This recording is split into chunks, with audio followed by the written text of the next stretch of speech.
Hi guys, I publish many novels in our Telegram. Each novel has its own exclusive Telegram channel packed with all chapters in high-quality audio. Plus, if the novel is ongoing, you'll get all future updates and releases automatically, no extra cost, no monthly payment. Just make a one-time payment via PayPal or Ko-fi and enjoy unlimited access forever. Don't miss out on the ultimate audiobook experience. Links in the description. If you can't support me financially, just like and subscribe our videos. Thank you guys, your support means a lot. And as always, enjoy Shadow. Chapter 554, The One Who Haunts the Milne Household, 3. Wow, this food is great. A knife cut through the egg. It's been a while since I've eaten something so good. It's also seasoned nicely. Who made this? The yolk spread across the plate. Was it you? Kira suddenly pointed her knife in the direction of the Viscount, who looked at her with a surprised expression. He appeared to be at a loss for what to say, but at the same time a little touched. Was he that starved for Kira's attention? Whatever the case was, it was clear that he really doted on Kira. The more I looked at him, the more the situation felt weird to me. It felt like there was some sort of veil covering my vision, preventing me from seeing what was truly going on. Did you change the chef like I told you yesterday? In any case, it's delicious. Kira took a bite of the egg and started chewing, her face lighting up as if she were savoring the most delicious egg in the world. Everyone was looking at her strangely. Indeed, as opposed to the sight that greeted them yesterday, Kira looked like an entirely different person. Is she bipolar? Probably. Even Aoife and the others looked surprised by her sudden shift. They did notice that something was wrong, but they couldn't quite tell what it was. This was especially obvious for Evelyn, who tended to be quite observant.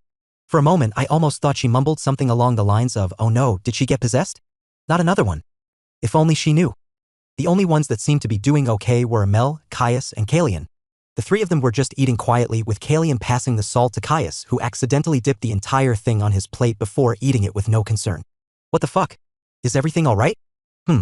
Feeling a small nudge, I turned to look at Leon, who sat next to me. He had a strange look on his face as he looked at me. You seem a little weird. Do I? Yes, your face looks a little pale. Is something wrong? Yes, actually. Leon's brows furrowed as he mumbled something under his breath. It went along the lines of, as expected, there's something wrong with Kira. Oh, there certainly was something wrong. The one before us wasn't Kira. Unfortunately, I couldn't let that be known just yet. It's really bad. That bad? Yes. Leon looked even more alert. It was then that I sighed. I didn't get enough sleep because someone woke me up when I didn't want to. Leon's face suddenly froze as he looked at me. Whatever was running through his mind stopped, and all I could see was just hatred. Raw and unfiltered hatred. I turned my gaze away from him and focused my attention on Kira. What is she doing here? Where's Kira? And most importantly, why am I the only one that can see through her disguise?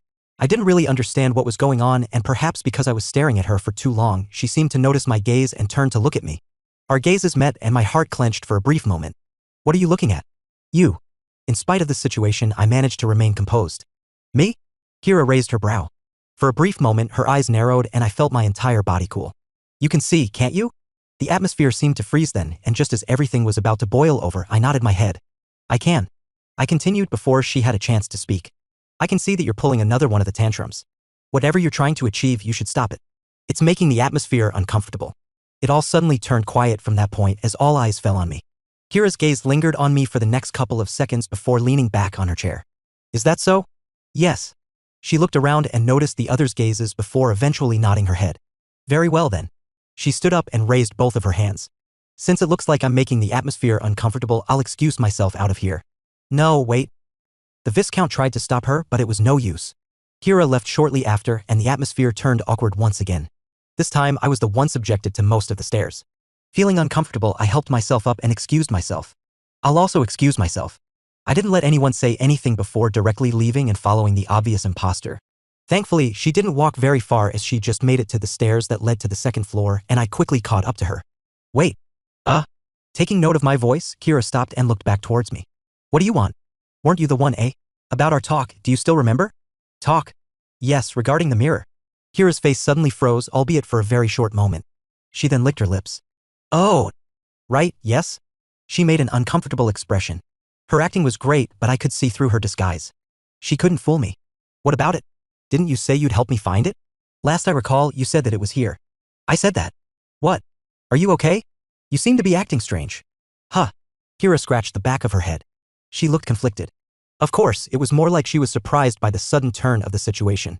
She probably hadn't expected me to have made a deal with Kira regarding the mirror. I didn't. I hoped that this would be enough bait for her to lead me to where Kira was. While I knew that I was no match for her, I wasn't scared she'd do anything to me. She and I belong to the same organization. In fact, I was probably in a higher position than her. She can't touch me. Of course, even though I was certain she couldn't, I didn't let that get to my head. In my mind, she was batshit crazy.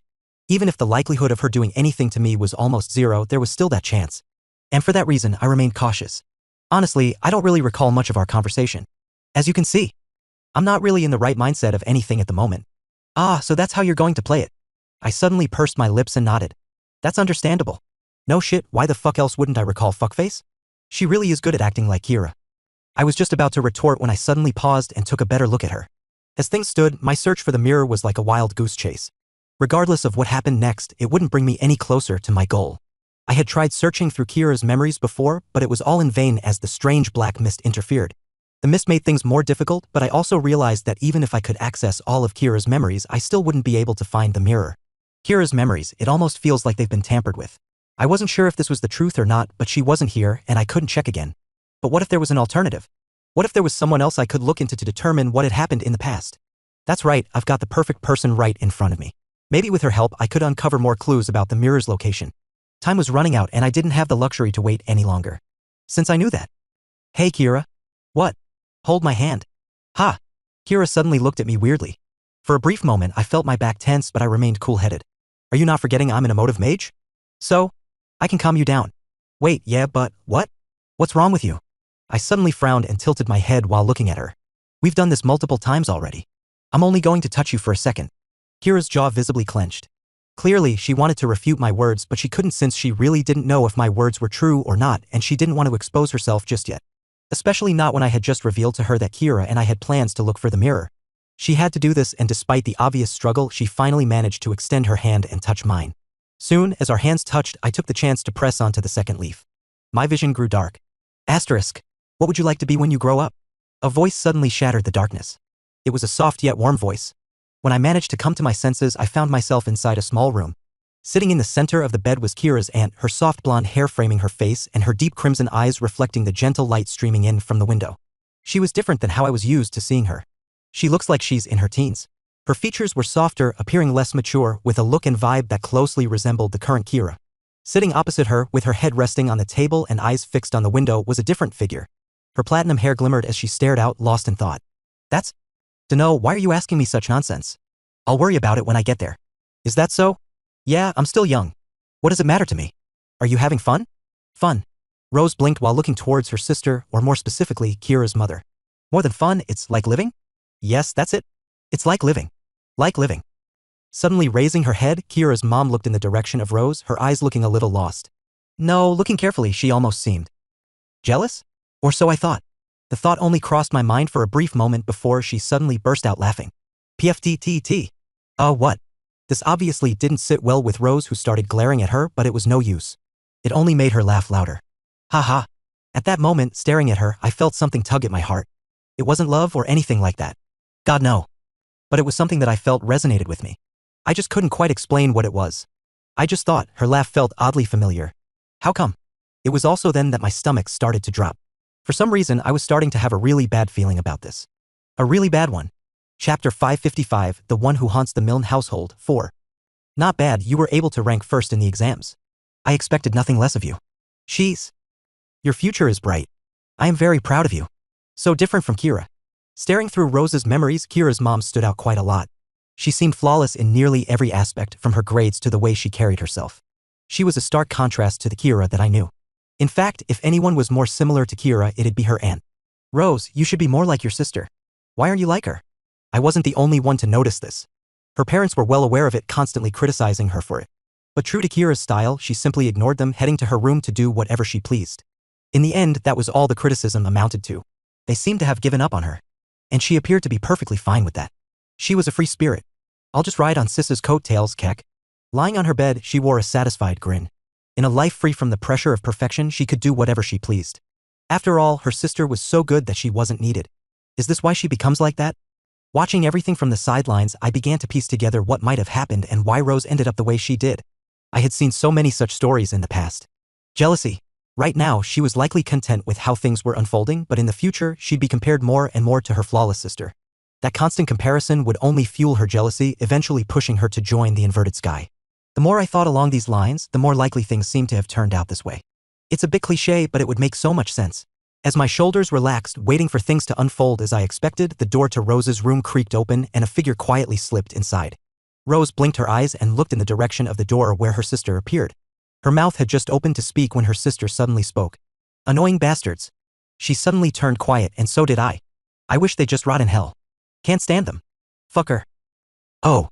As if suddenly taking notice of Rose, who was looking at her with wide eyes, Kira's mom stopped.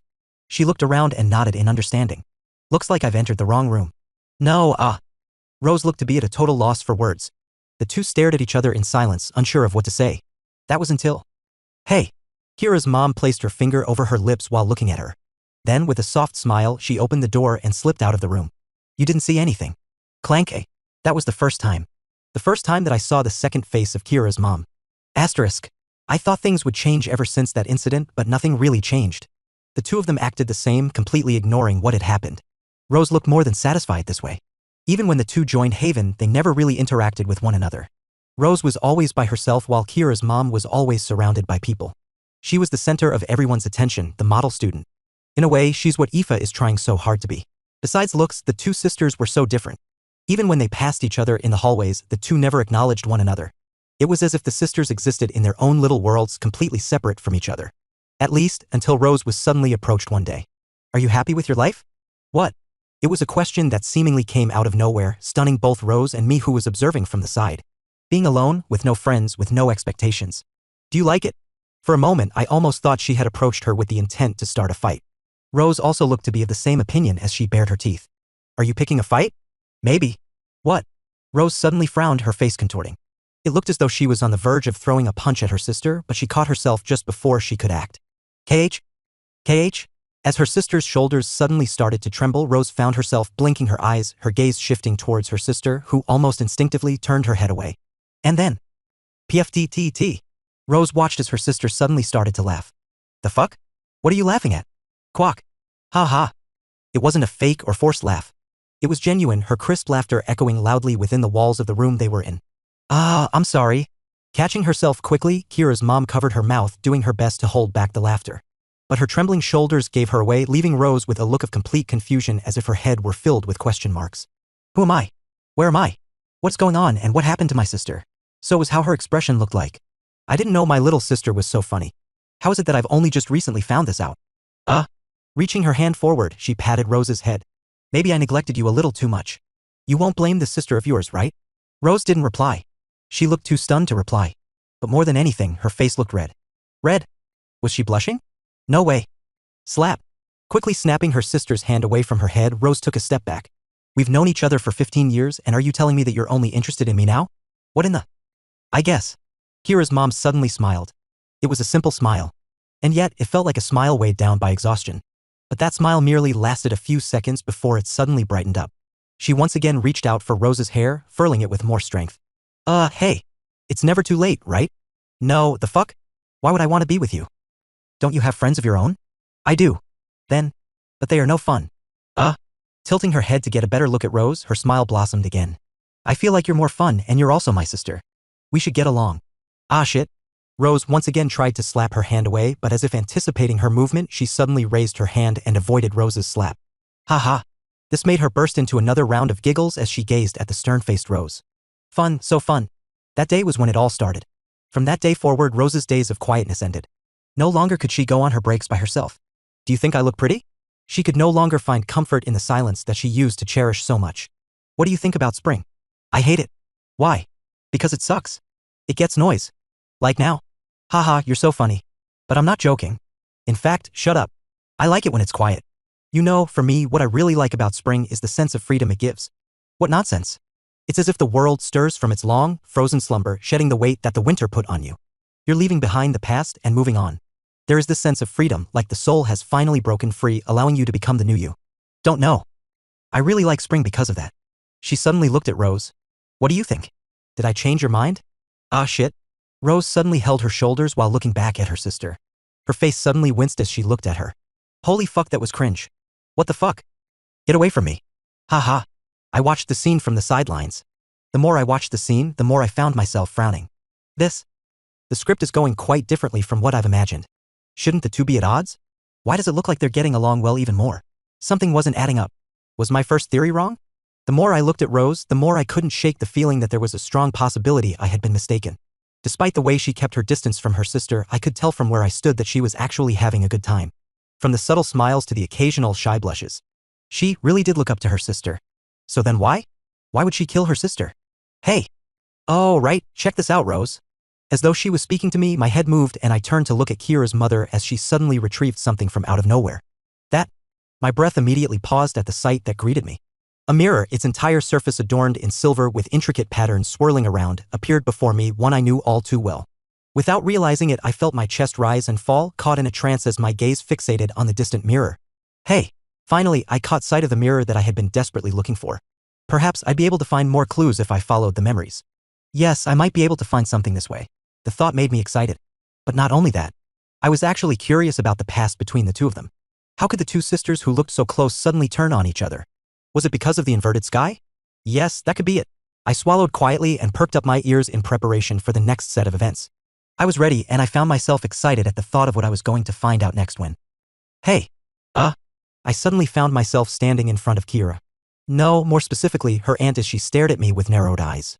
Her gaze was cold, almost chilling. What in the? Are you done? What? It was then that I realized what I was doing and pulled my hand back. The entire time my face didn't change as I quietly shook my head. To be honest, no. You'd be able to tell if I did it or not. Do you feel calmer? No? I feel more pissed if anything. As you can see, it didn't work. The foo. If you want, we can try again. If I try again then. No, never mind. I'm good. Kira took a step back. She then looked back towards the stairs. Anyways, let me go back to my room first. I'll help you out with your mirror thing later. Sure. Kira proceeded to turn around and climb up the stairs. I stared at her retreating back quietly, my lips pursed tightly as I lowered my head to stare at my forearm. Is she also too strong for me to see all the memories at once? I sighed and looked away.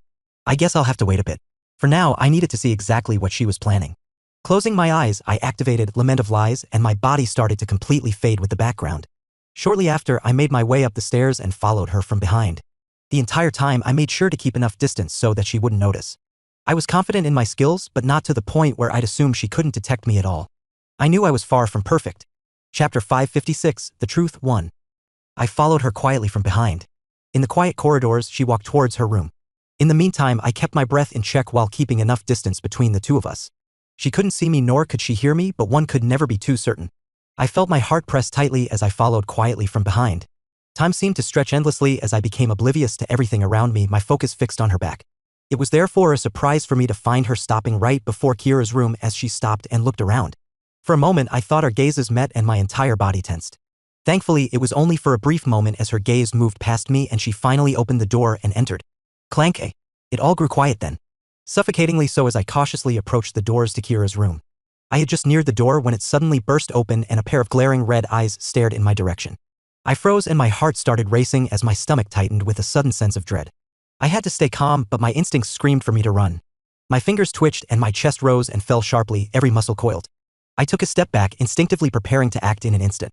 Her gaze felt suffocating, but she looked away before I could react. I guess I'm being overly paranoid. The door closed once again, leaving me standing in silence.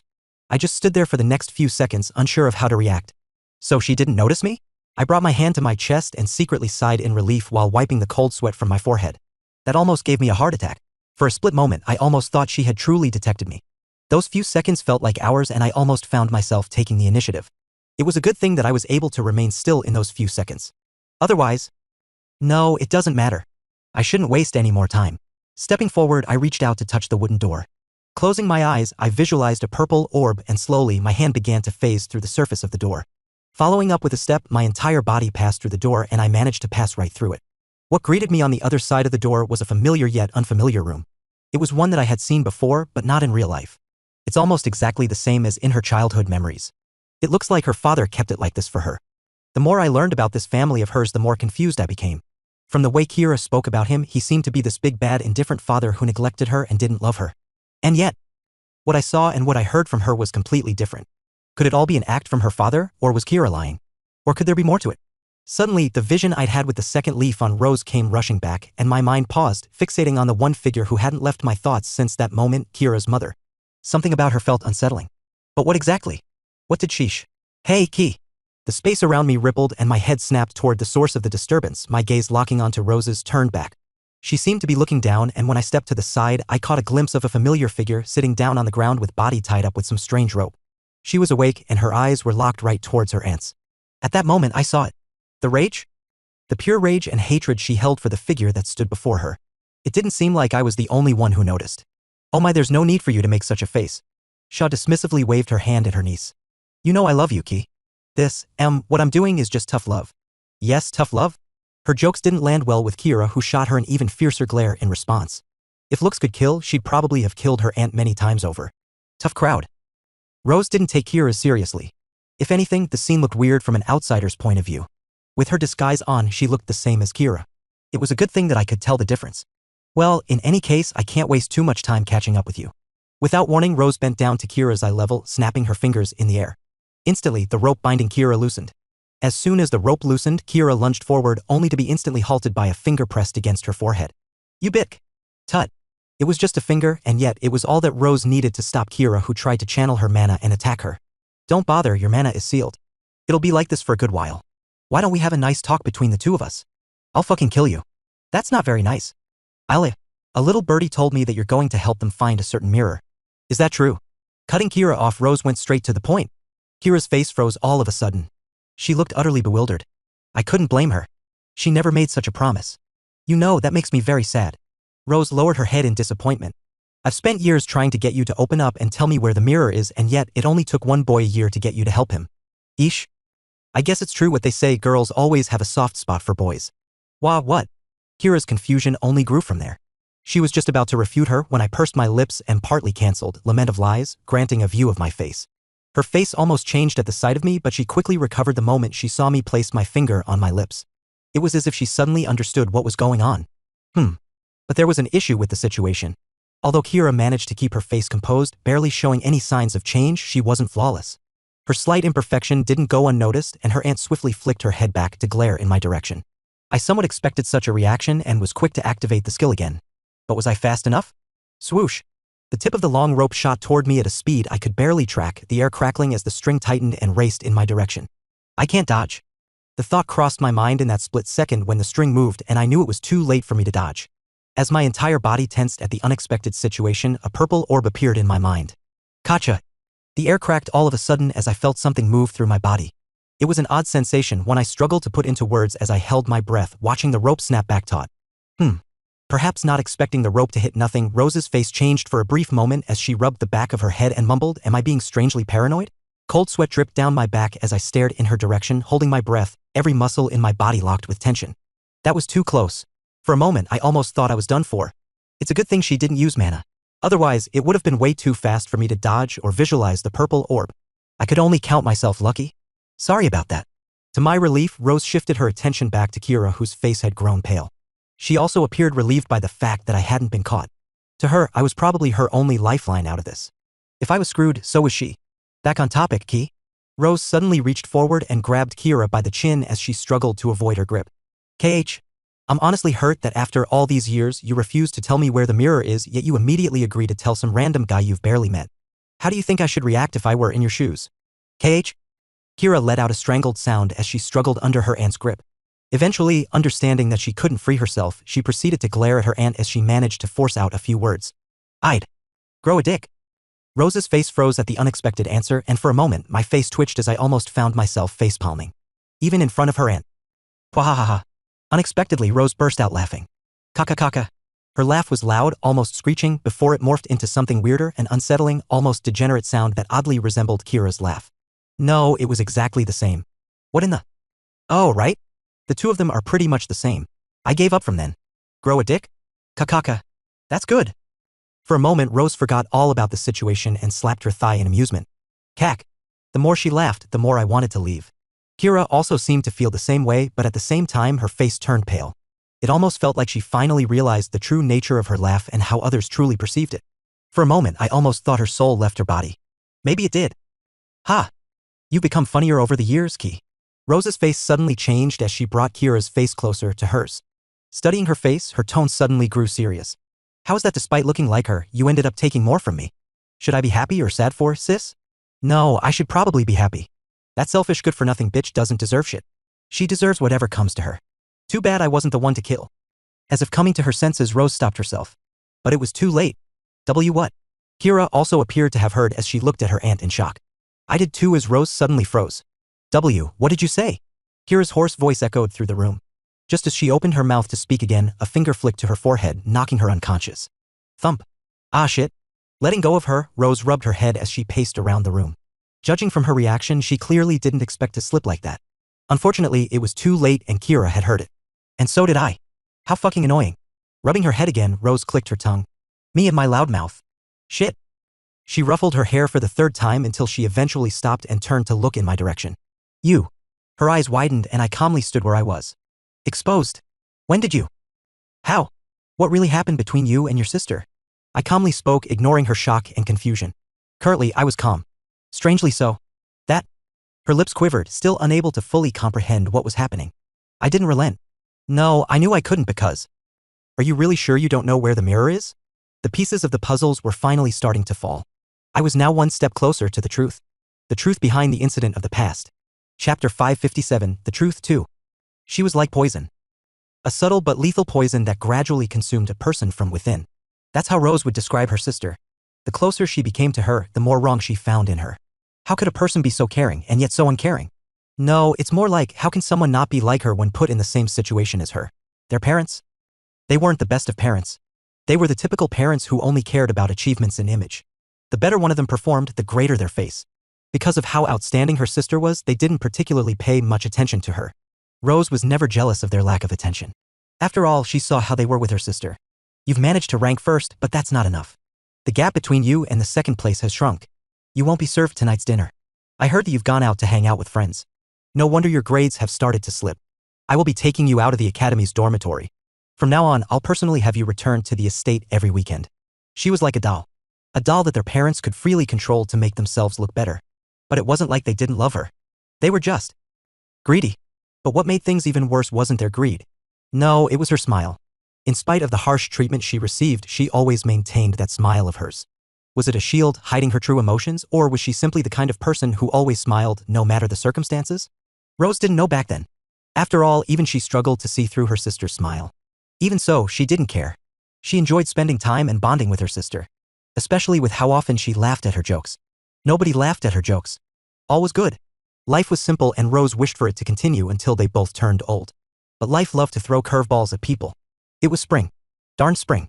Sis, I'm going to get married soon. Oh, what? He's the apparent heir of the Milne family. I've met him already. He's a good man with great looks. Wait, what? That since when? How can I think I'm going to marry him. She was still smiling when she broke the news. But something about that smile of hers felt different. Her crimson eyes of hers. They felt even more exhausted than usual. Asterisk. He appeared from out of nowhere. What really happened between you and your sister? Rose wasn't able to sense him at all. In one moment, she found her tongue slipping, and in the next moment, his face appeared from out of nowhere. His gaze was cold, almost distant. In a way, his gaze reminded her of her sister's. That? Her lips quivered, still unable to fully comprehend what was happening. She was already familiar with him. He had left a lasting impression on her the last time they had seen each other, but his recent exploits had also reached her ears. He was no longer the simple figure she knew back then. Right now. Are you really sure you don't know where the mirror is? He stood above her. And the thought made her face bleach. So? But she only remained flustered for a few short seconds before recovering herself. Shaking her thoughts away, she stepped back, her crimson eyes locking directly with his hazel ones. Licking her dry lips, she finally managed to open her mouth as she spoke. For how long have you known that I've been here? My disguise should be perfect. How could you see through it? Was it from the way that I acted? Was that what gave it away? Julian didn't answer immediately. He simply stared at her. But then Rose suddenly seemed to have a sudden thought and hastily looked towards her forearm. Could it be? The emblem has nothing to do with it. Julian's words were quick to dispel her thoughts as he kept his gaze firmly locked on her. Let's just say that I have a certain skill that enables me to do so. There's such a skill? Yes. Julian nodded and Rose pursed her lips. Taking a deep breath, she managed to calm herself down further as she shot a glance in Kira's direction. She was about to open her mouth to speak when Julian cut through her. About the mirror, do you know where it is? Ah! Rose was suddenly reminded of Julian's previous words and her face changed. What makes you think I know where the mirror is? Why would I be here if I knew where the mirror was? But didn't you say before? That's a completely different matter. Rose cut Julian's words off, her tone unknowingly raising as Julian's brow raised. I don't have it. I don't know where it is. I wouldn't be so obsessed with it if I knew where it was. That look on his face, the one that seemed to say, "You're slipping," made Rose's face twist. She really didn't know where the mirror was. It had been years since she had started searching for it, all to no avail. It used to be something her sister always carried with her. And yet, all of a sudden, it disappeared. He didn't seem to know where it had gone, and neither did she. She had scoured every corner of the estate, but it was nowhere to be found. It was almost as if one day it had suddenly disappeared from existence. Her search for the mirror had become her obsession, to the point where at times she even found herself growing mad. And yet, here he was, talking to her as though she actually had an idea of where the mirror was? That bitch? Rose suddenly started to ruffle her hair. She hid it somewhere for some reason. Even when she's gone, she just finds a way to annoy me. I hate her. I hate her so much. Her words came out hoarsely, her voice rising in volume with each word that escaped her lips. She wanted to desperately control her tone, but she found herself unable to. It was frustrating. She felt so frustrated. She ruined my life, you know? None of this would have happened without her. Why did she have to ruin my life? Hers. And everyone involved. Rose clenched her teeth, staring down at Kira. Slowly, her tense expression weakened as the realization of what she had done began to sink in, leaving her feeling weak. I hate her. Her voice was now weak, frail almost. I hate her so much, you know? Do you really hate her? Julian's soft words cut through her speech. As her words faltered, she looked up to find him staring back at her. Wah! He pressed his hand against his cheek. If you hated her so much, why are you crying? I'm not. Why would you think that? Rose quickly pressed her hand to her cheek, only to feel a small, damp streak. That? Was she really? As if that wasn't enough, sensing something, Rose lowered her head to see a pair of familiar crimson eyes stare back at her. They were wide open, looking at her with what one could describe as shock and confusion. Rose covered her face with her hand. Shit. At the same time, in one of the rooms within the estate. Following the events in the morning, Aoife and Evelyn found themselves going back to one of their rooms together. Neither one was sure whose room it was. Their thoughts were more preoccupied with other things to care about. What do you think? Why are you asking me? Evelyn frowned, her gaze drifting to Aoife, who sat on the bed with her arms crossed, brushing her red hair behind her ear. Raising her brow, she looked back at Evelyn. Aren't you the expert in these things? I am. Weren't you the one who helped Julian? Yeah, but... Then, how would I know? Evelyn threw her hands in the air. She wasn't a cleric. Although she was somewhat adept in a few of their methods, she was far from what one would call an expert. She was at most a third-rate cleric, if that even made sense. Still, it wasn't as though she was completely clueless. Kira definitely did act strangely, but I don't think she's possessed. Do you think it could be because of her stress? She doesn't really like to talk about her family, so I'm not sure what made her act so strangely, but the general vibe today was quite different from the usual one. It felt more forced. Yeah, forced. Aoife snapped her finger then. Yes, exactly that. It was like a completely different person with a similar personality was trying to act like her. Something like that, I guess. I also feel the same way. Evelyn didn't disagree with Aoife. She also felt the same way, but this felt more like a hunch than anything. Having grown closer to Kira over the past year, she could easily spot the discrepancy in her behavior. However, there were many factors that could have caused her to act that way. In her opinion, it would be best if the two of them acted carefully and observed Kira over the course of the next day in order to see if there was something truly wrong with her. Once they were sure, then they'd... Yes, please send over someone to the Milne household. Taken aback, Evelyn's head flicked in Aoife's direction. There, she found Aoife sitting on the bed with her communication device in hand. As she spoke into it, their eyes met. I don't really know how strong, but the stronger the better. How long do you think they can come? 1 hour? Yes, that's good enough for me. There should be enough time. Thank you. Turning off the communication device, Aoife tossed it to the side and patted her hands in satisfaction. There, that should do it. A strange silence followed after her words. One that lasted a few seconds before Evelyn suddenly opened her mouth. Did you just? This. As if noticing Evelyn's confusion, Aoife pointed at her communication device. I just called back home and asked them to send several guards to the estate. No, I get it, but... Evelyn. Looking at Evelyn, Aoife suddenly sighed as she stood up and patted her on the shoulder. If there's one thing I've learned over the past few years, it's that if something looks suspicious, it's probably suspicious. Yes, but... Aoife patted Evelyn even harder. No, but... I'm not going through more bullshit like the past. I've learned from the past. So what if this turns out that I'm overthinking? Better safe than sorry, and I'm a princess. Abuse of power doesn't exist with me, kakaka. Aoife suddenly cackled, alarming Evelyn. That laugh? Was Kira the only one she had to worry about? Chapter 558, The Truth 3. Am I seeing things? In one moment, Kira's world went dark, and when she awoke, she was greeted by a sight she never thought possible. Her aunt, that annoying, sadistic aunt of hers, she was crying. Am I dreaming? Kira found this situation so unbelievable that she bit down on her tongue. But as the pain from her action hit, she realized she wasn't imagining it. Her aunt, she was truly crying. But why? Why would that heartless woman cry? Could it be him? Kira's gaze eventually fell towards Julian. Indeed, if there was one person capable of pulling such a feat, it was him. His emotive power was amongst the strongest within the Empire. Yes, within the Empire. He was no longer just the strongest in the Academy. His emotive magic was now on par with the best within the Empire. If it was him. I didn't do this. Julian's words interrupted her thoughts like a splash of cold water, as if he had effortlessly read her mind. His gaze drifted towards her aunt. Your aunt, she's been keeping something from you. No, not just her. Pretty much everyone within this household is keeping secrets from you. What? Kira shook her head, attempting to reject Julian's words, but as she did, she was suddenly reminded of her aunt's words, the ones she had overheard just before her world went dark. Her eyes widened. Could it be? Ark. A sudden scream shook Kira out of her thoughts as her head flicked to face her aunt, her eyes as bloodshot as they could be. Fuck. She wasn't holding back with her voice. By now, she was practically shouting. Why does everyone just keep meddling in my business? For once. And I mean for once, why can't anybody mind their own fucking business? Why do you have to ask so many questions? Why do you have to hate me for every little thing? Can't you just stick with the script? Her gaze shot towards Julian, who stared back at her without much emotion. In spite of her aunt's scary expression, he looked completely unfazed. Was he truly unfazed, or was he just masking his expression? I'm not asking for too much, am I? Julian didn't answer her, but his face said it all. This made Rose look even more irritated as her jaw clenched tightly. She looked like she was about to burst once again, but just barely managed to keep herself in check while flicking her head to stare at Kira. The two pairs of red eyes met, and at that moment it all grew silent. Neither said a word, nor did they have to. That was until Rose eventually shattered the silence, her eyes turning even more bloodshot. Do you really want to know what happened to that bitch? Kira opened her mouth but found no words coming out. For some strange reason, her mouth was strangely dry. She wanted to say yes, but at the same time felt scared. Scared? Yes, she felt scared about the answer she was going to receive. In her mind, her mother was the most perfect human being. Caring, warm, and most importantly, fun. She was perfect, and she didn't want to ruin that image. Therefore, once put in a position she so desperately wanted in the past, she found herself unable to fully answer. Her silence spoke volumes to her thoughts, and Rose found herself smirking at the sight. I guess you don't. In fact, she almost looked relieved by the fact. And that didn't escape Kira's sight. Relieved? Why did she look so relieved? What could possibly have happened for her to not want to know? With her body shaking, Kira clenched her teeth. Her mouth opened, but only a hoarse voice emerged as she spoke. I do. Every part of her told her otherwise, but she needed to know.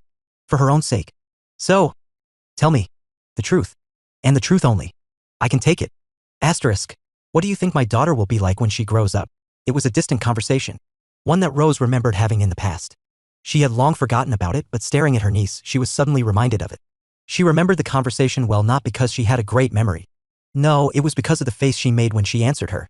Well, she's most likely going to be like you. Like me. Rose still remembered the face she made so well.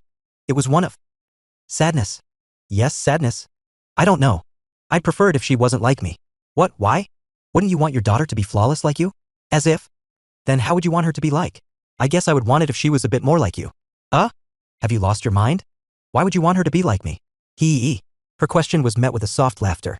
The conversation ended there, with Rose brushing it off as just one of her sister's strange moments. Why in the world would she want her daughter to be a troublemaker and loner like herself? If it were up to her, she'd want her daughter to be like her sister. Beautiful, kind, and capable. It was only way later that Rose understood why her sister had answered like that. But by then it was already too late. By then she had left the world. The culprit? Herself. Tell me. I can take it. Pulling her away from her thoughts was Kira's soft voice. Biting her lips, Rose stared at her own niece. Ha! Her chest trembled. As she gazed at her niece's features, so much like her sister's, she found herself struggling to find the words. The more she thought about telling her, the heavier her chest grew. How could she even begin to tell her the truth? That she wasn't the one to have killed her mother. That there was no murderer. Ha! Rose ruffled her hair, her frustration starting to grow evident. She had dreamt of this moment many times in the past. It was one of the many nightmares that constantly haunted her over the past few years. She knew such a day was meant to come and even prepared herself for so long, but staring at her own niece, she found the words she had prepared beforehand slip away from her mind. I can't do it. Rose shook her head and prepared to move away when she suddenly felt a hand press against her back. You. An emotionless voice echoed in her ear shortly after. For her sake, you have to do it. He spoke as though he knew the truth. How could he know the truth? There's no way he could. He was simply a parasite trying to get his hands on the mirror. He didn't care at all about Kira or their past. He just wanted to find out where the mirror was so that he could climb even higher in the organization. You. Seeing her still hesitate, Julian sighed to himself and looked at Kira. Over the past few minutes, memories of Rose's past flashed in his mind, and he had started to understand the truth behind the past. He started to realize why he had felt such a familiar feeling with Kira's mother, and he also started to understand Rose's hesitation. It was the culmination of all those things that pushed him to this current point. But even that wasn't enough. Rose remained hesitant, still needing that extra push, something to finally make her speak. But how? How exactly could Julian get her to speak? It was then that Julian found himself looking towards his forearm. As he gazed at the four-leaf clover tattoo, neatly hidden beneath his illusion, a thought sparked in his mind, causing his eyes to close. He pressed the third leaf shortly after that, and his world changed. The moment I pressed onto the third leaf, the world around me started to change. The color around me started to fade a little, and the general atmosphere became more tense. Bang! I was startled to hear the sound of something crashing, and I quickly activated Lament of Lies to hide my presence and self. Immediately, my attention fell to my surroundings. Kira's room? Yes, this was indeed Kira's room. But it was also different. Swoosh! A shadow suddenly moved past me, narrowly missing my spot as I just barely managed to dodge it. Find it. Look for every nook and cranny of this room. A familiar voice echoed through the air, and when I turned my head, I saw Rose standing in the corner of the room, her cold gaze scanning the surroundings. I know it's in here. Make sure you find the mirror and report to me the moment you find it. If any one of you dares to have different thoughts, I'll kill you on the spot. She looked younger than she did now, though the age difference was barely noticeable, and her gaze felt even more piercing than it did today. Staring at her and then my surroundings, I realized what was happening. This must be the day when she used the inverted sky to look for the mirror. I was somewhat familiar with this day. Not only because it was where Kira's memories stopped, but also because of a different memory of mine. One that I had relieved before. Hurry up. Make sure you look everywhere. Has anyone looked through the closet over there? Right as Rose mentioned the closet, my gaze fell on it and I suddenly felt my breathing stop. Ah! I quietly found myself moving towards it. My heart raced as I inched closer, and when I pressed my hand against the wooden surface, I felt it. The two souls that were hiding within the wardrobe. Kira's and mine. So? Is nobody going to check out the wardrobe? As Rose's voice echoed once more, I turned my head to look in her direction and I put more force into the wardrobe. Tack! Her steps drew nearer and my heart started to race. Then, clank! She arrived before the cabinet and opened it, revealing nothing within. Her gaze looked through every inch of it before frowning as she quickly turned around. I had just sighed in relief when my hands suddenly trembled and my face twitched. Immediately, Rose's face flicked back in my direction, her gaze drawn towards the wardrobe as I silently cursed within my heart as I felt something hit the barrier I had set up within it. Stay put. Rose's gaze scanned the wardrobe once more as my heart rapidly sped up. Thankfully, her gaze didn't linger over the cabinet for long as she looked away shortly after. Looks like there's nothing. Without a word, she turned and walked away. I watched her retreating figure, my heart clenched tight, before shifting my gaze to the wardrobe. My hand trembled as I felt something hit the barrier once again. At the same time, I canceled Lament of Lies as the wardrobe returned to how it was, and I silently cursed to myself. Why can't you just sit there obediently? Do you really have to hit the barrier I've set up? It had almost exposed me. Chapter 559, The Astral Mirror, 1. Whew. I let out a quiet sigh of relief as I watched Rose leave, her figure gradually disappearing from view. To be honest, I didn't think she was much stronger than me right now. If it came down to it, I could probably take her on if I used my emotive magic the right way. My only issue with using that method was the consequences it would bring. Traveling through time was already an extremely sketchy concept, and knowing that my every action could affect the future, I knew that I couldn't be careless. Whatever the situation is, things are progressing as they should. I turned my gaze to look at the wardrobe beside me. I could still feel my past self trying to push past the barrier I had set, but the gap between my current strength and my past power was enormous. It was impossible for him to get past my barrier. I guess that explains the reason why I was trapped in the wardrobe and couldn't get closer to Kira in the past. Who would have thought it was all because of me? Haha. The situation was both confusing and amusing. I didn't really have any words to describe this besides full circle. Everything had come full circle, bringing me back to this very moment. It also made me think about my power and the previous scenes I had witnessed in the past with it. Would everything come full circle then? I wonder. Swoosh! A shadow moved past me all of a sudden, bringing me out of my thoughts. Pulling my hand away from the wardrobe while making sure the barrier was still set up. It should last for a while. I turned my gaze away and scanned my surroundings, noticing that while there were still people lingering, there were far fewer than before. Everything was overturned, with everything shattered and glass shards all over. They really weren't nice with their search. Looking around, I avoided the few figures still lingering around and made my way out of the room. Given that the event had still not ended, there was more for me to see. Above all, my main priority was finding the mirror. That was my only objective, and I couldn't afford to let anything distract me from it. But where was it? Where to even begin? Sure, I may have gone back to the past, but how would that help me when I didn't even know where to start looking? I came to a halt just outside the room, my gaze unintentionally drawn to a distant figure slowly making her way down the corridor. Her entire form appeared disheveled, as though she had been dragged through a storm. From where I stood, I could hear her murmurs. Where is she? Where's the mirror? So long as I find the mirror. Her demeanor and attitude looked to be deteriorating by the second, and I found myself pursing my lips at the sight. Before I knew it, I started following her from behind, avoiding anyone that I encountered. At the same time, I made sure to keep a safe distance. While I was confident in my skills, there were no guarantees, especially considering the fact that it was also likely she wasn't alone. Within the premises of this household, there might just be someone strong enough to spot me. Holding my breath, I moved with even more caution. "So, have you found anything?" Stopping me dead in my tracks was a familiar voice. Raising my head, a figure appeared before Rose, his figure standing upright as his blonde hair fluttered silently. "Ah!" Rose's demeanor immediately shifted at the sight of him as her face adjusted and she lowered her head in respect. "I am looking for it." My entire body went cold at the sight of him and I involuntarily found myself taking a step back. How can he be here? No, upon closer inspection, it didn't seem like he was truly there. It felt more like a projection of him, but even then it was enough to send a chill down my spine. Are you sure she's in possession of the mirror? You must understand that it is an extremely important artifact for us. Atlas's smooth voice echoed softly through the corridor, his warm yellow eyes fixed on Rose, who nervously swallowed under the pressure of his gaze. "Ah, yes, please don't worry. I'm very sure. I'll take your word for it." Atlas smiled, his smile seemingly warm and friendly. And yet, staring at that smile, I felt my heart drop. I took a step back. And then another step back. I need to back away. My heart was pressed tightly against my chest. I could hear the unsteady beats of my own heart drumming loudly against my mind. Bah! Thump!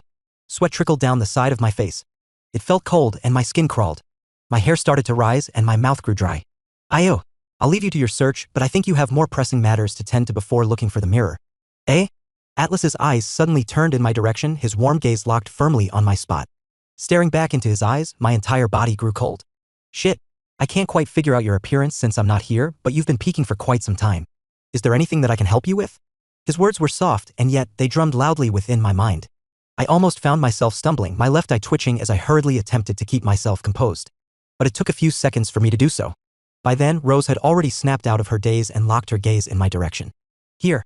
Her scream pierced through the surroundings as she dashed in my direction, her figure blurring as she moved. I didn't let myself be caught up in the moment. The moment she moved, so did I. I kicked the ground and a green orb appeared in my mind. My hair swept forward as I sprinted back, twisting my body in the process. "Come here." Rose's hand appeared a few inches behind me, trying to grab me, but I was just barely fast enough to avoid it. Swoosh. Currently, I wasn't worried about Rose. The one I was worried about was Atlas. Although his true body wasn't present, there was no guarantee he wouldn't show up with his true body. If that happened then, I need to hurry up and find the mirror. But where? Where exactly could I look for it? He's in front of me. Block whoever that is. Several figures suddenly appeared before me. I stared at them and was just about to act when I stopped myself. No, I need to be careful. While the current Atlas doesn't know me, the future one does. He knew most of my tricks and skills. If I used them here, then there was a real chance he'd also know about them in the future. Time was a complicated subject, but I understood that in this case, I couldn't do things that would give away my identity even if Atlas didn't know who I was. In that case, I hastily looked around me before imagining a purple orb and shoving myself onto the side of the wall. From where I stood, I heard the muffled sound of surprise combined from those beyond the walls. Moving into the next room, I kicked the floor and fell onto the lower floor. Shortly after that, I solidified Lament of Lies and did my absolute best to cancel my presence. I took a deep breath shortly after that, closed my eyes, and checked to see if there were any other presences around me. Once I was absolutely sure that there was no one, I sighed in relief and opened my eyes again. I guess this works. The properties of my domain were still relatively new to me. There were plenty of times I could have used my abilities to get myself out of tough situations, but I didn't. Ever since the incident in the forest, I have spent a lot of time reflecting on my skills and past experiences. I realized I could have handled many situations much better if I had just used my abilities differently. This was one such scenario. Especially since I wasn't unfamiliar with being chased. Now, where exactly am I? I looked around me and squinted my eyes. The surroundings were dark and I couldn't see very well. However, it seemed like I was in some sort of basement. Clicky. Finding the light switch, I turned on the lights. As the lights flickered on, I was confronted by a strange sight, several large portraits, each draped in a white veil. What is this? I looked around me and walked towards the nearest portrait, removing the first veil. Swoosh. What I was met with was the image of a painting, an exquisitely crafted one, depicting a vast green hill teeming with vibrant flowers and tall trees. I could tell at a glance that it was painted by someone who was exceptionally skilled. Curious, I moved towards the next portrait and removed the veil, revealing a similar painting. And then I moved to the next and then the next one. Swoosh, swoosha. In total, I removed 7 veils, revealing 7 intricately crafted paintings, each showing a similar scenery. A vibrant and colorful green world.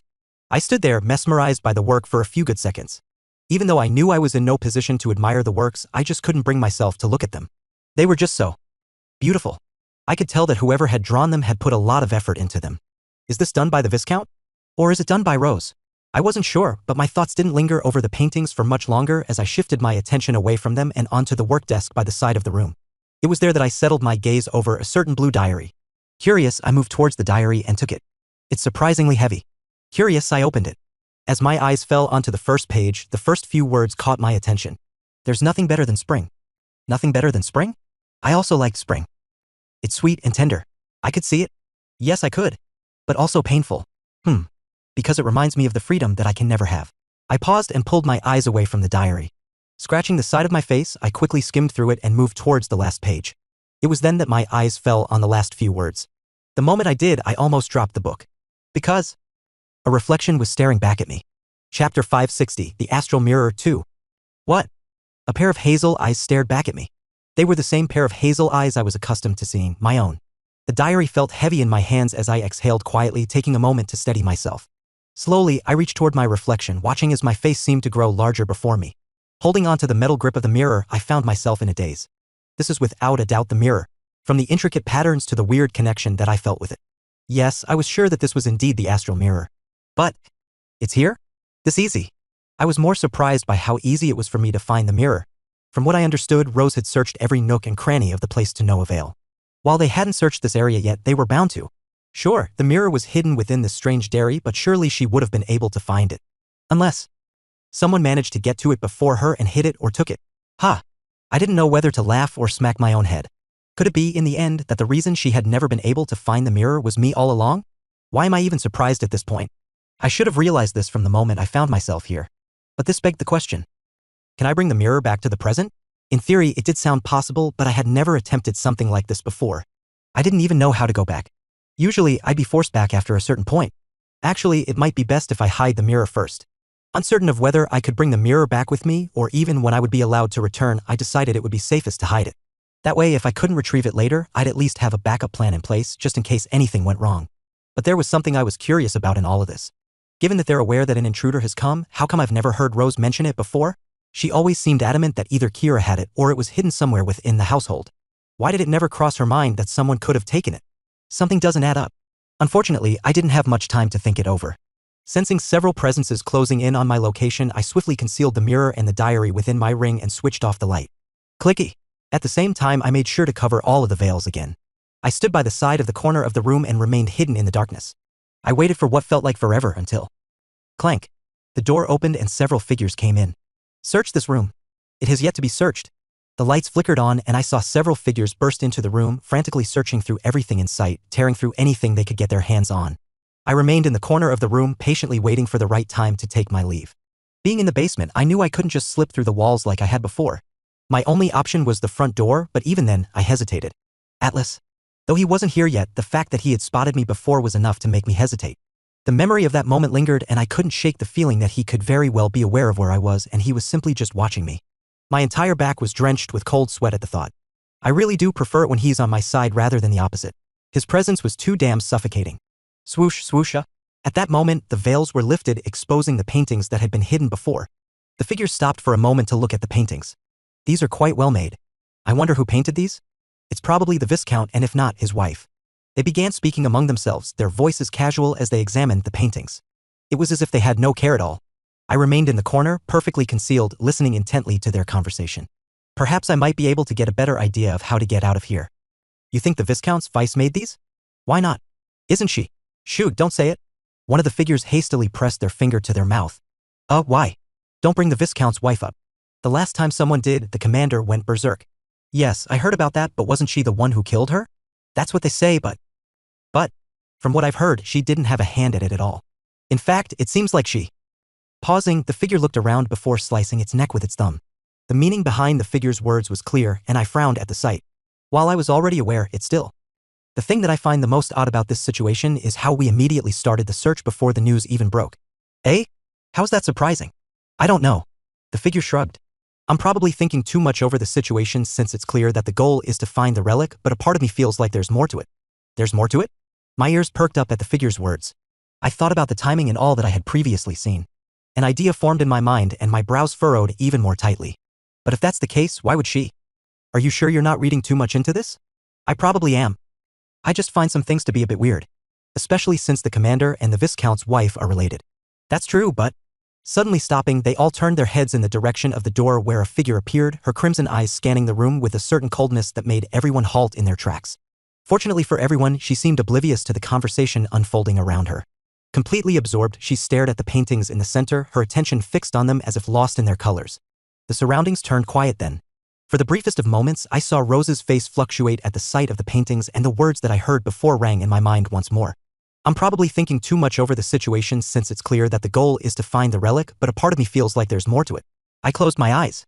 The previous idea that had formed in my mind became even more clear, and I found myself silently pursing my lips. It's all starting to make sense. This right here. The crazy, unhinged Rose, it was all an act. No, perhaps she was really crazy, but it became clear to me after putting all the pieces together. There were still pieces of the puzzle that didn't quite fit, like the involvement of the inverted sky in all of this. But one thing was certain, Rose had deliberately taken the blame for her sister's death. She had done so in order to protect Kira. But things weren't just as simple as her doing all of this in order to not scar the child with her mother's apparent suicide. No, there was certainly more to it, and it was clear that it had something to do with the mirror. Was this another way for her to protect her? I wasn't sure, but at the very least, things were starting to become clear to me. I took a quiet breath and looked around me. The surroundings were still silent as Rose looked to be entranced by the paintings.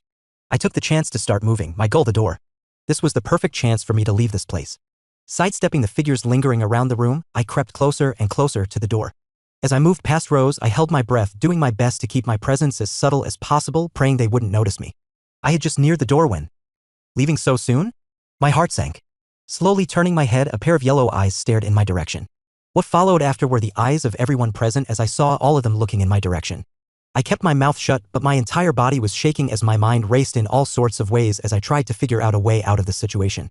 To make matters worse, the space around me seemed to lock me down in place, preventing me from moving any further as Atlas's warm smile lingered in my vision. I could still tell that this wasn't his real body, and yet, I can't move at all. The only saving grace in this situation was the fact that I was still able to keep Lament of Lies active, preventing anyone from seeing my face. However, I didn't know for how long I'd be able to keep that up. My entire back was drenched in my own sweat as my muscles tensed. I scrambled to find a way out of the situation, and just when my mind settled on a certain plan, a large hand gripped my neck. My eyes widened in horror as I found myself unable to breathe at all. When I looked down, a pair of crimson eyes stared at me directly. I then started to feel a burning sensation on my neck, and before I even had the time to figure out my next move, I heard a loud snapping sound. CRA crack. It was the sound of something snapping. Wha? I hastily pulled my hand back and grabbed onto my neck. Ha! Ha! The pain still burned in my mind, and as my chest heaved with rapid breaths, I suddenly realized that my surroundings had shifted. I was back in the same familiar room I had been in moments ago, but now 2 pairs of crimson eyes were locked onto me. You. Kira looked stunned, and so did Rose, who looked at me in surprise. I quickly held my breath and composed myself, but just as I did, Kira raised her hand and pointed at me. Or more specifically, my neck. You, what happened? ? I slowly turned my head and saw my own reflection in the distant mirror resting quietly by the side of the room. As I focused on the image staring back at me, my breath caught, the bright red handprint was unmistakable, wrapped around my entire neck. Ah! I slowly turned my head back to stare in Rose's direction as her eyes seemed fixed on my neck. My heart sank upon seeing her eyes widen with shock. Slowly raising her head, our eyes met. Why you? Chapter 561, The Astral Mirror, or 3. Rose's gaze was firmly locked onto Julian's neck. More specifically, it was locked onto the visible handprint on his neck, and for a brief moment, she fell into a daze, her mind wandering away from the present. She was reminded of what had happened a long time ago. It was a distant past, one that she had long forgotten about, but staring at that handprint that reminded her so much of her own, she felt her chest quiver. She wouldn't have cared so much had it just been the handprint, but feeling the familiar mana trace that the handprint gave off left her completely unsettled. No, but it's not possible. Back then, following her actions, she had felt like she had killed the one who had infiltrated the place. She remembered burning their entire body to a crisp. The Seed of Dawn was also present. Given that he didn't say anything else back then, she thought she had killed him. And yet, all of a sudden, startling her out of her thoughts was Julian as he suddenly took a step back. Hey, what is wrong with you? Kira's voice suddenly echoed, startling Rose out of her thoughts. Taking a closer look at Julian, she saw his face turning pale. Rose frowned. Is this some sort of act? What is he doing? Rose didn't buy whatever he was doing at first, but that quickly changed when his knee suddenly buckled. Thump. Covering his mouth, Julian's face turned even paler as his expression started to twist. Julian. There was something unsettling about what was happening to Julian. Before Rose or Kira could make sense of it, his entire demeanor began to shift. His body started to convulse all of a sudden as he brought his hands towards his neck, seemingly trying to choke himself. What? His sudden action startled the two of them, with Kira looking the more startled. On the other hand, Rose's eyes squinted as she took a step back. KH. Spit started to flow out of Julian's mouth all of a sudden, and just when things started to intensify, it all stopped. A strange silence filled the room shortly after. As the two pairs of crimson eyes locked onto Julian, his arms fell limply. Julian! Kira was the first to call out for him as she moved closer to him, her brows furrowed and her face filled with unease. She was just about to take a step towards him when Rose stopped her. What are you doing? Kira's face twisted at the sight of her aunt. Used to such gaze, Rose was completely unaffected. Right now, something about Julian felt off. While she still didn't take him for a threat, she still remained cautious. Oh, wait. But just as she focused her attention on him, Kira managed to slip past her and move towards where Julian was. Ah shit. Rose was quick to react as she tried to pull Kira back, but by then it was already too late. Kira arrived before Julian, and just as she was about to reach him, Julian's head flicked up, his arm shooting towards her neck and firmly grasping it. You. Rose's eyes hardened at the sight. But just as she prepared to act, she heard Kira's pained groan, freezing her in place for a moment. What are you doing? Her words were met with a strange silence. With his gaze firmly placed on Kira and then shifting towards Rose, Julian's hazel eyes flickered with a certain coldness that felt almost chilling.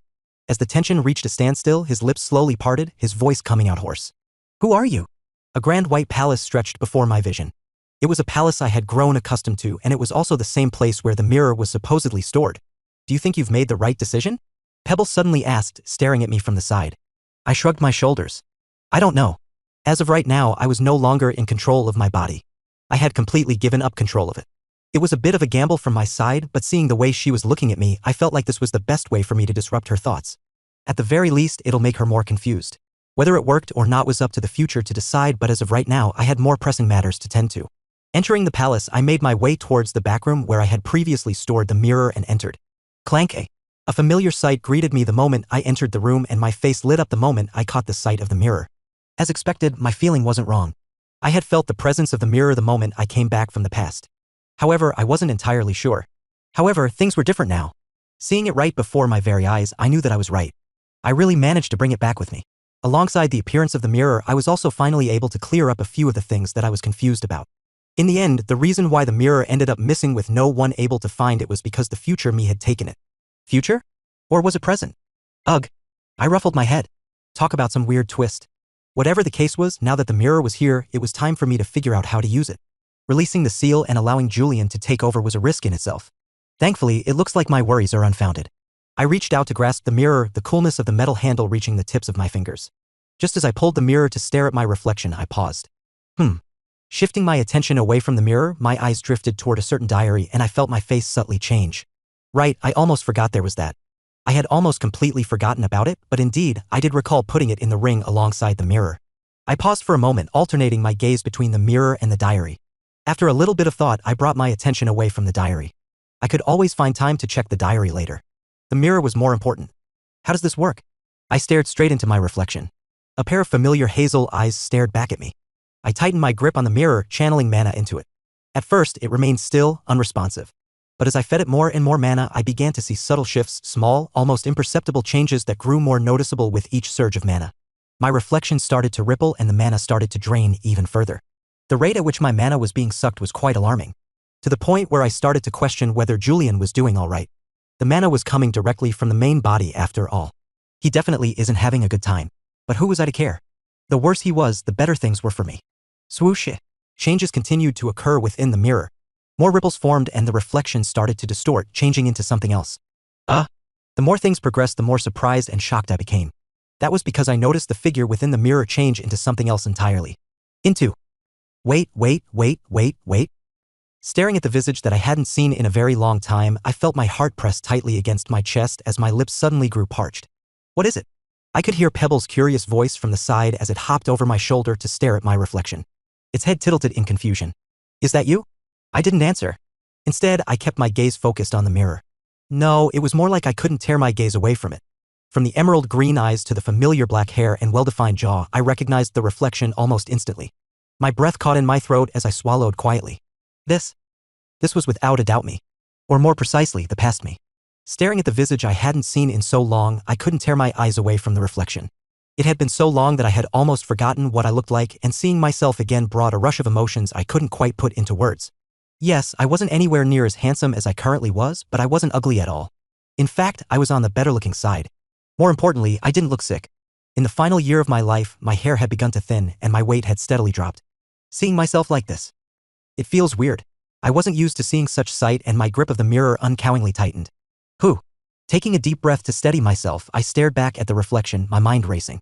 Is this what the mirror does? Does it show how my soul really looks? Does it reflect the true face of someone beyond what one can see at face value? If it's really the case, then I can see a bunch of clerics fight over this thing. It was a practical cheat code for them. No disguise would ever work in front of the mirror. I could see why those from the inverted sky were so desperate for the mirror. But of course, I understood that there was more to the mirror than just this. As far as I know, it can help me completely seal Julian's soul away. This was the other propert that I knew of. But I was certain things didn't stop there. Surely there was more to it. I was almost certain of it. But what exactly, Cal?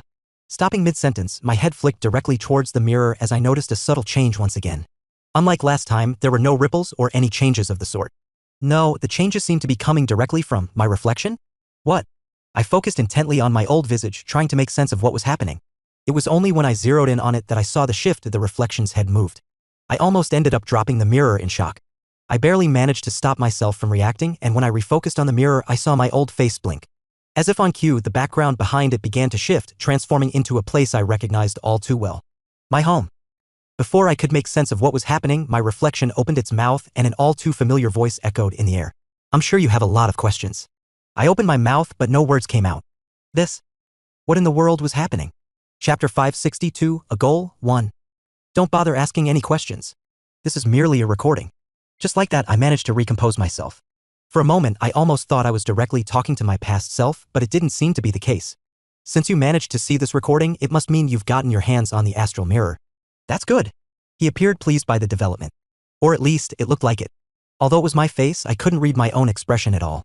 Was I really like this in the past? A lot of things may not make sense right now, but they'll do eventually. Just know one thing. The visage in the mirror paused and stared right at me. We're not the good guys. I seek no virtue. I only seek power. I am filled with sins, but my conscience is clear.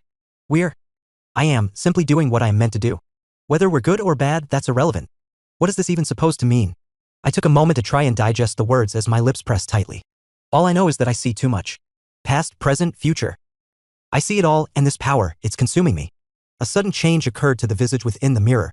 Gradually, his eyes started to turn bloodshot as my visage started to sunken. This power. It's not something that we're supposed to be able to control. It's overwhelming and exhausting, and it's slowly destroying me. The more I witness, the more I comprehend, and with each realization, I realize just how little time I have left. By now, I could see the face behind the mirror change into a very familiar one. I'm dying. His voice was hoarse. I tried to pay close attention to his words, but couldn't. Something about his current state drew my mind out of any thought. I don't want to die. Something pressed against my chest. But I must die. A tense silence followed shortly after. Staring at my old visage and seeing my expression finally show signs of cracking, I could tell.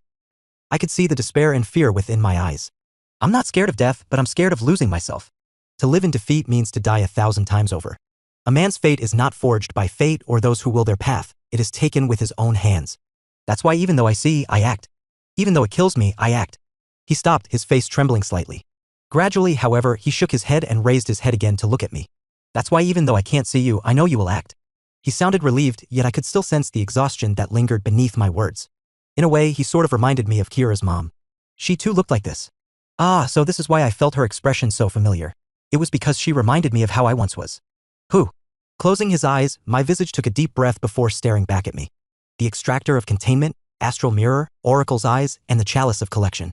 I need you to collect all 4 of the relics I left behind. I left behind? To ensure things unfold as they should, you must gather them. I know you currently hold 2, the extractor and the mirror. But that's not enough. I need you to collect all 4 of them. Once you do, everything, and I mean everything, will become clear to you. Why I did what I did and where Noelle is. My breath stopped at the mention of Noelle. Ding. It was also then that a notification flashed across my vision, stunning me on the spot. Main quest activated, collect all 4 relics. Character progression plus. Game progression plus. Failure. Calamity 1 plus. Calamity 2 plus. Calamity 3 plus. Wait. I rubbed my eyes to make sure I wasn't seeing things. Why can't I still see the numbers? Seeing the new quest and the obscured numbers alongside it, I didn't know how to react. What sort of situation was this? This was the first time something like this had occurred and I was genuinely confused. But more than anything, my thoughts were somewhere else. Noel? Where is he? How is he doing? He was still alive, right? He. As if sensing my thoughts, a sad smile crossed the visage within the mirror. If you think your life sucks, just know that. It's nothing compared to what he's experiencing. There's nothing more haunting than being used as a tool for the survival of humanity. A surge of genuine hatred washed over my visage in an instant, causing his already bloodshot eyes to redden further as his face contorted. That's why we have to do it. That was the moment that I saw it. We have to kill them all. Madness. All the gods. We have to kill them. True madness. And seeing the state that I was in, I found myself biting my lips tightly. This was especially after realizing that this madness came from the power that I wielded. I suddenly had a thought. Am I going to turn mad after I completely inherit all my memories and powers? No, in the first place was the reason for my death cancer, or... I'm sure you're confused. About everything and the bits and pieces that I've told you. It's frustrating, isn't it? Knowing that I could be telling you everything right now, but meant. My visage smirked. As I said, collect all 4 artifacts and the answers will reveal themselves. If I were to explain everything now, it would take days and neither of us has the kind of time, nor do you need to know everything. It won't change how powerless you currently are. It's better if you see everything for yourself. Only then will you truly understand. I opened my mouth, almost reflexively forgetting that this was a recording, and just as I was about to speak, I stopped. In the end, the only thing I could do was stare at my old visage as it stared back at me. By now, he looked different than before. His face was sunken and his hair had all fallen. He looked just like I did before coming to this world. The entire time he didn't say anything and just let me see his state. This continued for the next several seconds before his image faded and my own reflection appeared. But even then, I couldn't tear my gaze away from the mirror. I couldn't. How could I, after everything that I had just heard? Human. Suddenly recalling that I wasn't the only one present, I turned to look at Pebble, who was resting over my shoulder. I opened my mouth once more, my mind gearing in all sorts of ways as I thought of a way to explain what had happened to Pebble when. Why does it show my true appearance in the mirror? It was then that realization suddenly dawned on me as I looked in the mirror. Licking my lips, I carefully asked, "Is that all you see?"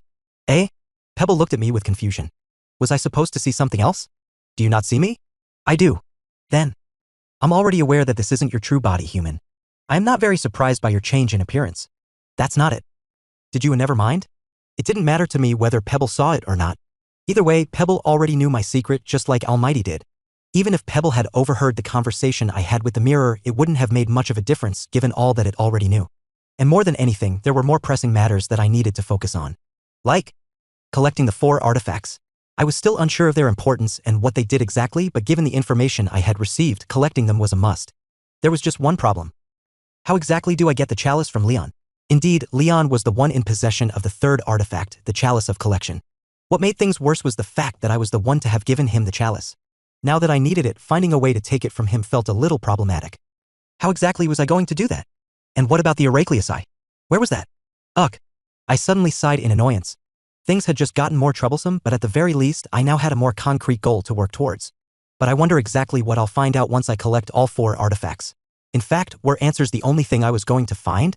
There had to be more to the artifacts than what I was being told. After all, if Sithris coveted them so much, there had to be something beyond what I knew, something they weren't letting me in on. But whatever. I was going to find one way or another. Putting that aside, how exactly do I use this thing? Holding onto the mirror, I poured more mana into it. I could feel changes happening to my body outside, but given that I was now stuck in the ring, I couldn't exactly tell what was happening. The only thing I knew was that Julian was probably having a tough time outside. I've already poured so much mana into this thing, and yet the only thing I've gotten so far is a video message. How exactly do I? My thoughts came to an abrupt halt as a sudden shift occurred. The mirror began to glow with a blinding white light. Startled by the sudden situation, I almost let go of the mirror, but just managed to keep it from falling as my eyes were blinded from the light. It took a good couple of seconds for my sight to recover, and when I did, my eyes immediately fell on the mirror as a visible change occurred. Staring at the mirror, my jaw opened into an O shape as I found the words slip away from me. It was only after a few seconds that I finally closed my mouth as my lips gently pulled up. Forget about just sealing Julian. This thing might be a lot more useful than I expected. I slowly turned my head to look at Pebble, who seemed to have had a sudden epiphany. Human. I know. I slowly nodded, looking back towards the mirror. You might be able to get a body sooner than expected. Chapter 563, A Goal 2. With what I've recently received as compensation coupled with this mirror, I don't think it's impossible to have you recover your body. There were no instructions on how to use the mirror. However, just by staring at the mirror, I could tell that it was capable of containing souls. In that sense then, what if it can contain Pebble's soul?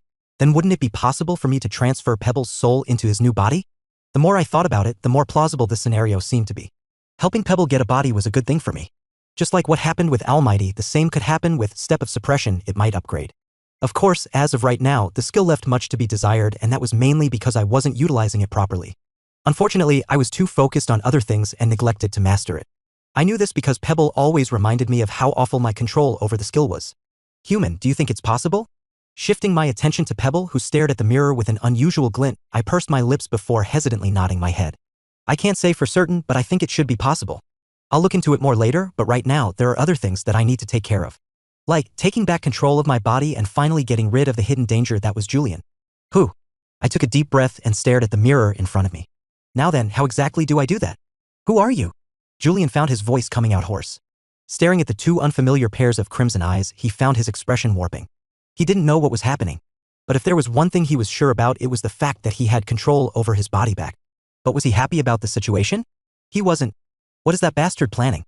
Julian did consider the possibility that something had gone wrong with the parasite leading to this situation, but after everything that had happened, he no longer believed in such coincidences. Julian's hand turned purple as he held onto the strange girl's neck. Whatever the case was, he made sure to fully incapacitate the girl in his grasp. From his observation, she seemed close to the parasite. Not only that, but seeing the other woman, who appeared more threatening, hesitate, Julian realized that as long as he kept her hostage, she wouldn't dare make a move against him. What followed after was a short period of silence as the two stared at each other. So? Julian spoke one more while licking his parched lips. If there was one thing he currently understood, it was that he was outmatched. The woman in front of him gave off a suffocating presence, and if she wanted to, she'd be able to kill him in an instant. His only saving grace was the girl in his hand. Are you not going to answer me? The woman kept staring at him in silence, her eyes narrowed. Just as the tension in the air became unbearable, making him feel as though he were drowning, she finally spoke. Is this some sort of act? Act? Did I catch on to something? Is that why you're act? Could it be that it was really you? What? Julian frowned, unable to fully understand her words, but soon enough, something clicked in his mind. I see what's going on here. He remembered something similar happening in the past. That parasite. He's using me as some sort of excuse to bail himself out of whatever situation he's in. Julian gritted his teeth, his chest tightening under the pressure of his anger. If it had been his former self, he would have fallen for the trap, but things had changed. Julian could see through the parasite's scheme now, and he intended to reveal the truth, hoping to win her over to his side. Like the saying went, the enemy of my enemy is my friend. This is my only hope. Julian's lips parted as he prepared to speak when, all of a sudden, he felt a weird tickling sensation rise up from deep within his chest. At first, he was confused. The sensation, it wasn't anything big, but it was also hard to ignore. This became especially hard to ignore when Julian was very wary of any little thing. As a result, his thoughts immediately jumped towards the parasite. Could it be? Suddenly, the tickling sensation shifted. It grew more prickly, spreading down every inch of his body. Julian's eyes widened. What is? What is? Julian grew alarmed. He could feel the sensation growing stronger and stronger with every second, and his grip on the girl loosened slightly. No, this bastard. Julian's face flushed with rage as he hastily looked in the direction of the crimson-eyed woman. Help me. I'm not him. As time passed, the sensation grew more unbearable. It became increasingly difficult for him to speak as his chest tightened, growing heavier with each passing moment. It felt as though something was siphoning the energy from his body, leaving him utterly drained and lifeless. It was also then that Julian understood what was happening. Something is draining my mana. Help. He kept begging the crimson-eyed woman, but all he got in response was a cold and detached stare from her. Julian's eyes turned bloodshot at the sight. Why, you bitch? Curses started to flow out of his mouth. Thump. Unknowingly, his grip on the girl loosened and she collapsed beside him. Unfortunately, Julian could hardly think about her as the mana in his body started to get depleted more and more. Where? Julian's teeth clenched tightly as saliva flew out of his mouth. In a moment of desperation, his eyes locked onto the ring on his finger, and soon, the realization hit him. Could it be? Julian stumbled to his knees as his eyes continued to remain fixed onto the black ring on his finger. The more he looked at the ring, the more certain he was. The ring, it's draining my mana. And yet, he felt hesitant to touch it. He recalled what had happened to him in the past when he interacted with the ring, and recalling that moment, he felt hesitant. What would happen if he were to touch the ring? Would his consciousness be brought into that strange white world again? And no, damn it. Julian's face flushed at the thought. Anything but that. Still, his options were limited. His mana was being steadily drained, and he needed it to stop. Gritting his teeth, he reached for the ring on his finger, determined to pry it off. Arg! The moment his fingers brushed the ring, a strange cooling sensation washed over him. Julian ignored it, focusing on trying to remove the ring. However, as he tugged at it, the ring refused to budge no matter how hard he pulled. No, how? Julian tried a couple more times, but it still refused to move at all. Panic started to set in as he felt his mana pool start to dry up completely. The situation felt completely hopeless, and as he tried to pull the ring once more, he realized that he didn't have any strength left in his body to do so. Ah! Thump! He fell on his back right after. The world around him started to spin, and his vision grew blurry. As he lay on the floor, his body convulsing uncontrollably, he could see the ceiling above him. Ah fuck! Julian was overcome with a sense of despair. Why was this happening to him? All he wanted was to have his own body back. This was his body. Nobody else's. He didn't want to go back to the endless world of darkness that had confined him over the past year or so. He'd rather die than go back to that. Whack! Julian clutched his chest. He felt frustrated by the situation. He didn't ask for any of this, and yet. You're frustrated, aren't you? A voice suddenly whispered into Julian's head. Startled, Julian found himself standing in front of a white world. Within the white world, he saw a tall and gigantic palace. And standing before the palace was a figure identical to him, holding a silver mirror. By his shoulder sat a black cat, gazing in his direction with a curious expression. You. Julian's eyes burned with rage as he lunged at him, but just as he moved, the parasite flicked his hand. In an instant, Julian's body grew unbearably heavy, forcing him to his knees. What? I'm sorry about that. Taking a few steps forward, the parasite stood before Julian, his eyes looking down on Julian, who raised his head to look back at him. In that moment, as he locked eyes with the parasite, all of Julian's struggle faded away. He had only ever seen such eyes from his father in the past. Those cold and detached eyes. Right there, he understood that whatever he said, the parasite wouldn't care at all. I know this isn't truly my body, it's yours. I also understand how much you've suffered over the years, and I won't stand here telling you that you deserve this, even after everything you've been through in the past. But, the parasite said, his voice seemingly emotionless. I need this body. I really do. No, what that? Julian suddenly started to have a terrible feeling as he looked up to see the parasite looking directly at the mirror in his hands.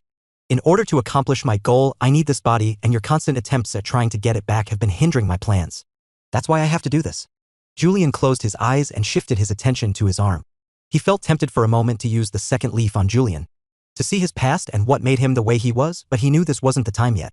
He knew he'd have time for it later. Therefore, I'll make this quick. Suddenly, the mirror was held up and flipped over. Julian's face changed drastically as he tried to look away, but before he could turn his head, a pair of paws pressed against his face, forcing him to face the mirror. There, he caught a glimpse of his own reflection. Ach! The moment Julian caught a glimpse of his reflection, a brilliant glow erupted from the mirror. Before he could react, he felt his face being pulled toward it as if the mirror were sucking him in. No. Julian's struggle merely lasted a second before his figure completely faded, leaving nothing behind. The world grew quiet shortly after his disappearance as Julian closed his eyes and let out a long breath. He didn't feel any particular way doing this. For his goal and for his future, he had to do this. He felt no pity or sadness. Just a little bit of sympathy. Opening his eyes again, Julian put the mirror away and looked up. Goodbye. For good. I hope. Chapter 564, Kidnapped 1. The moment I opened my eyes, I found myself lying on the ground, completely paralyzed. My mana was depleted and I could feel multiple restraints all over my body, holding me in place and making any movement impossible. Ah shit. Opposite me was a pair of crimson eyes, staring coldly at me. I felt my left brow twitch. Yeah, I saw this coming from miles away. This entire scenario was the same exact scenario that I expected to occur after regaining control over my body. While the circumstances were indeed bad for me, I wasn't necessarily too concerned. I didn't think Rose had it in her to kill me or Kira. She was not what she appeared to be on the outside. Why, you can release me now.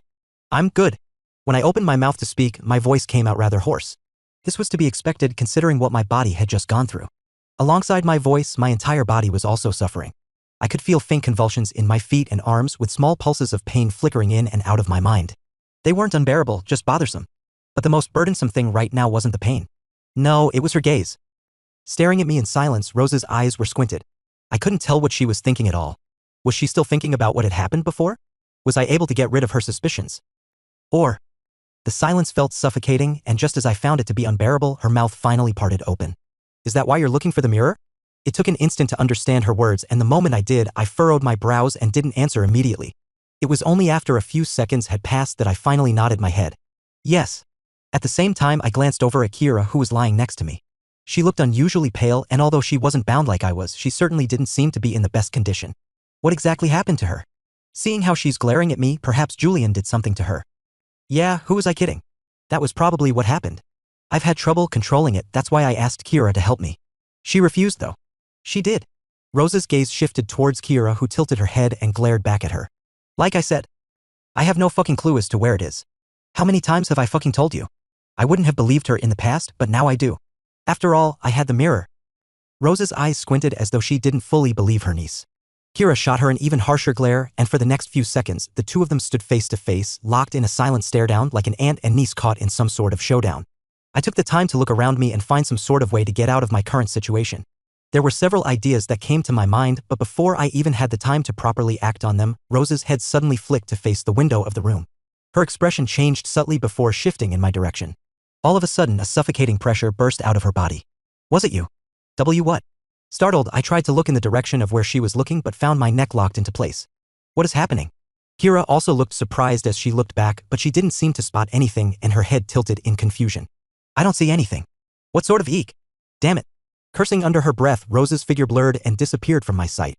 Before I could make sense of what was happening, I heard Kira yelp beside me and then felt something press against my waist, lifting me off the ground. Ah! Powerless, I could only watch the ground distance itself from me. By the time I grasped what was happening, a deafening crash echoed through the air and the sound of shattering glass filled the room. Crashy. My hair started to flutter as my vision shifted and we appeared outside of the window, falling toward the ground. That was when I truly understood what was happening. I'm being kidnapped. Great. Kaya. That was Kira, not me. A few moments prior, in Aoife's room. How far are they? They should be here anytime soon. That's faster than expected. Evelyn said, looking at the time. It had only been about 15 minutes since Aoife had called for help from the Empire. She had originally said it would take an hour, but surprisingly, they arrived a lot earlier than that. Aoife also looked pleasantly surprised, but upon further thought, this was to be expected. The royal family had forces stationed in every major household. They claimed it was for assistance whenever needed, but the reality was far different. It really was more there to keep most of the households in check. Although they claimed to stay out of disputes between the households, if any conflict put the royal family at a disadvantage, they would quietly step in and intervene behind the scenes. The forces that were coming were such forces. I've called Leon and the others to come. I'll fill them in on the situation. I think they also noticed something wrong with Kira. Yes, that's a good idea. Right on cue, someone knocked on the door. To talk. It was Leon and the others. What happened? Taking a look around the room, Leon frowned while looking at them. Seeing how Aoife said it was urgent, he didn't really have a good feeling about the situation. He would have normally been more prepared, but lately, ever since that incident, his mind had felt like it had been in a deep fog. Everything he thought felt heavy and he found it hard to think properly. He tried his best not to show it externally, but Julian was able to catch on pretty quickly. It couldn't be helped. Leon needed some time to properly adjust to the situation. After all. Where's Julian? Looking around, Leon suddenly noticed that Julian wasn't present. Looking behind him, Caius, Amel, and Kalian were with him. On the other hand, the only two people who were missing were Kira and Julian. Leon's eyes closed. I should have seen this coming. After all, Julian is here. He knew at that moment that his worries weren't unfounded. I understand where you're coming from, Leon, but I don't think Julian has anything to do with it this time. Also realizing that Julian wasn't present, Aoife's lip twitched, but she pretended to toss her worry to the side and quickly informed the three of them about what she did and how she felt that something was amiss with Kira. So you're saying that you used your family power because you felt that something was odd with Kira? Aoife's eyes guiltily swam around the room before she scratched the side of her cheek. Well, yes? Julian is here so. But didn't you say Julian has nothing to do with it this time? Yes, but… You did good. Not expecting such words from Leon, Aoife blinked her eyes. She then saw Leon looking at her like a proud parent who saw his child grow. If there's one thing I've learned over the past year, it's that if something seems off, it's probably because it is. I've seen too much go down this year. You did well calling them in early. There was nothing with being safer than sorry. What was the worst that could happen even if they were wrong? It's not like Aoife will get kicked out from the royal family for using her own forces. Him and Evelyn were probably the only ones that felt this way. Looking back, Leon could see the confused looks on Caius and the others. Even Amel was looking at him strangely, mumbling something along the lines of, "Isn't that a waste of resources?" Amel's naivete made him shake his head. He should have already understood how things worked around here, yet he still couldn't grasp the reason behind Aoife's actions. The same went for the other two, but in hindsight, they likely hadn't witnessed just how bad things had gotten in the past. He couldn't fault them for that. Oh, it looks like they're almost here. Raising her head and looking away from her communication device, Aoife's face lit up. She was about to say a few more words when, all of a sudden, the sound of glass shattering echoed from above. Crash. As if in sync, all heads flicked in the direction of the window where a figure walled down. Given everyone's considerable strength, they watched in slow motion as a figure leaped down from the floor above, clutching what seemed to be two other figures on each shoulder. In that brief moment, Leon's gaze met a pair of hazel eyes that seemed hollow, as if tired of everything. So that's where you were. The two locked eyes for the briefest of moments before finally disappearing from view. Kaya! A muffled scream echoed shortly after. The room turned silent shortly after that as Aoife's mouth remained open, unable to utter a single word. Neither could Evelyn and the others as they blinked their eyes, unable to fully grasp what had happened. The only one who was able to remain calm was Leon, who closed his eyes and sighed. I need a raise. Opening his eyes again, he looked at the others who were still stunned and made his way towards the door. Oh, right? Before leaving, he turned back. Julian was the one who screamed. He just felt like he had to let everyone know. Clank. It was only then that the others snapped out of it as Aoife hastily looked at her communication device and frantically shouted orders. On the other hand, Caius looked at Calian, who looked back at him. Was it really Julian who screamed? Calian thought about it for a moment. He did catch onto Julian's figure for a brief moment. Caius probably did too. His eyes looked dead more than anything. No, more importantly. Did someone just kidnap him? Chapter 565, Kidnapped 2. Swoosh. On the outskirts of the Milne estate was a dense forest. The forest was narrow, with a wide road cutting through its center, leading to one of the major cities under Milne's jurisdiction. Knowing this, Rose headed in the opposite direction. It was just that. This is really uncomfortable. Hanging over her shoulder like a sack of potatoes, I watched as several branches brushed past my face, forcing me to squint my eyes momentarily. For whatever reason, I got kidnapped alongside Kira. Most likely, she noticed something strange and made a dip for it. I didn't know what prompted her to run like that, but I wasn't in a situation to think too much. Hyuk. Heck. Kira wasn't having a good time either. Neither of us was. Shut up or I'll seal your mouth. Well, at least Kira was rather loud about her discomfort. It was a pity that both of our bodies were in a state where we couldn't move at all. The only things we could move were our mouths. Ah shit. Let me go. And Kira took full advantage of that. Help.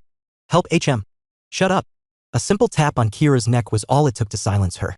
For a brief moment I almost felt grateful for her. Kira's screams were far from pleasant. Even I struggled to tolerate them. Thankfully, Rose silenced her quickly, but as I watched her sprint off to who knew where, it was clear she hadn't thought this through.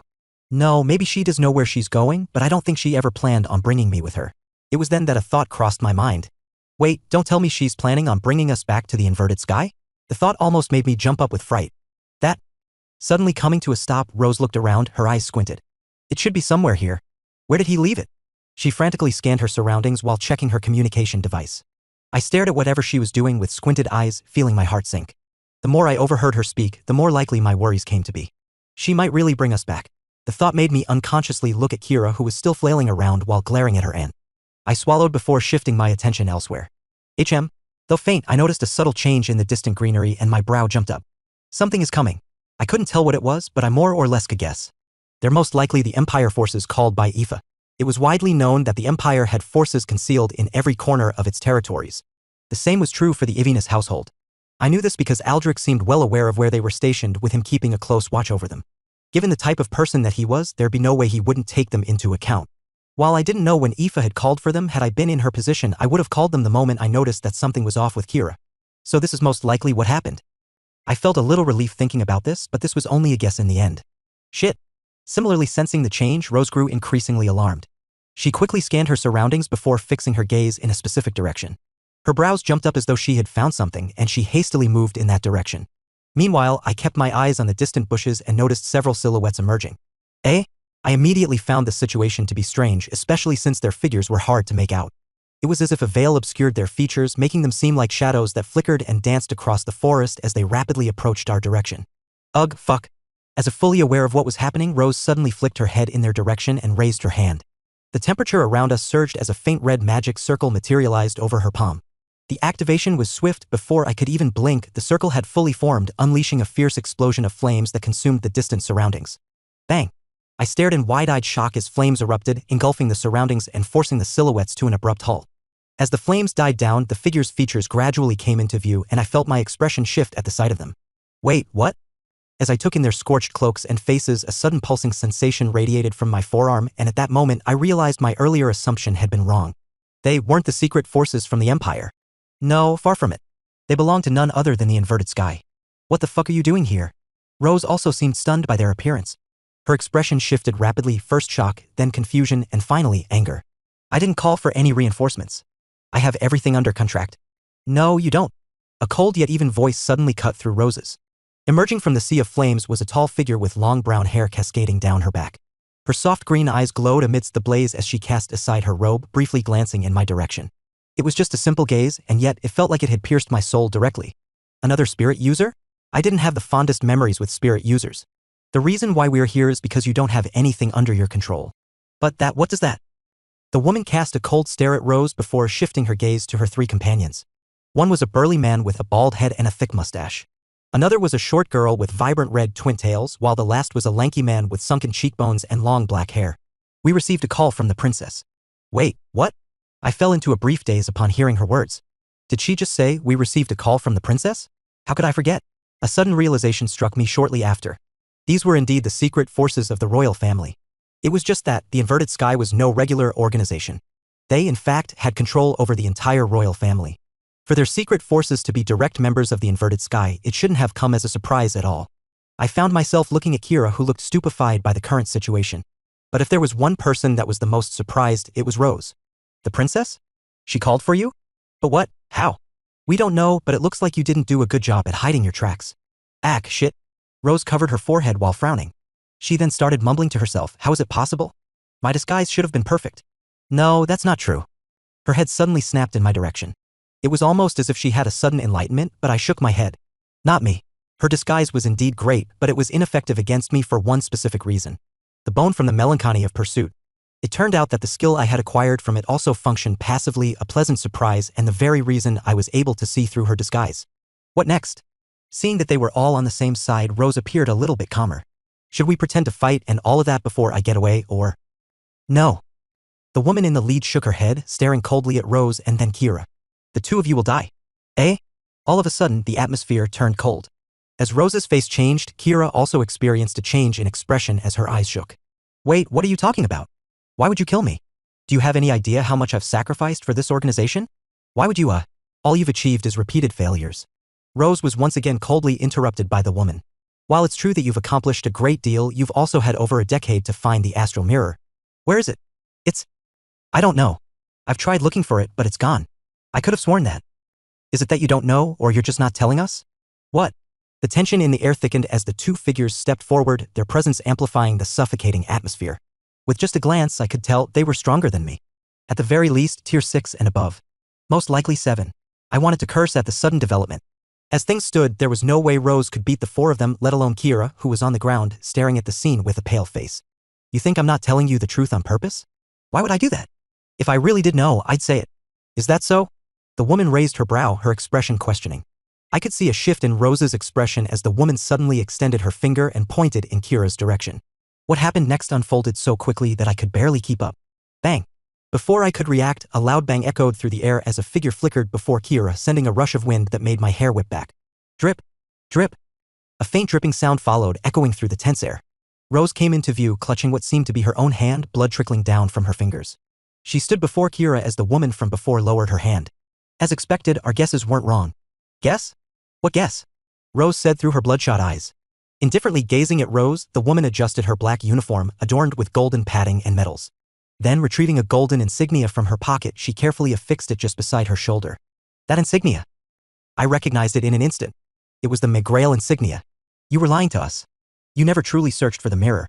Instead, you stalled for time, giving your niece the chance to grow stronger. Strong enough to oppose us? Strong enough to survive?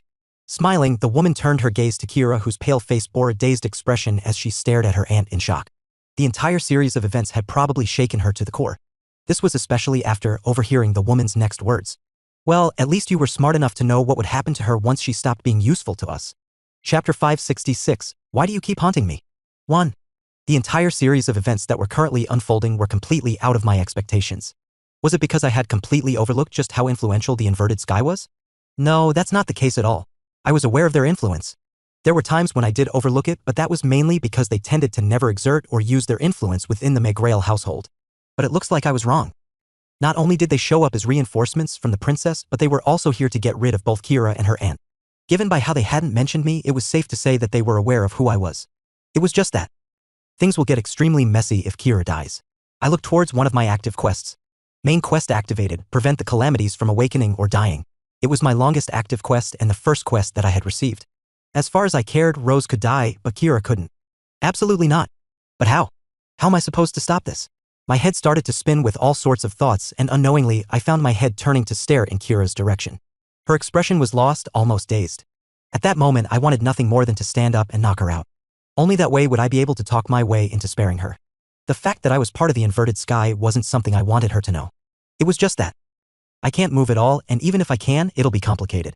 Kira knew too much. The fact that there were spies working in the Meagrel family was something that she wasn't supposed to know. The reason why they had to kill her was obvious. Ah shit. I pressed my lips tightly and tried to think of a way to get out of the situation. As things stood, even if I were capable of moving, I wouldn't have been able to beat them at all. They were stronger than I was. The only way for me to do something to them was through a mode of magic, but would they even allow me to get close enough to them without giving anything away to Kira? This entire scenario. It's messed up. This situation is fucked.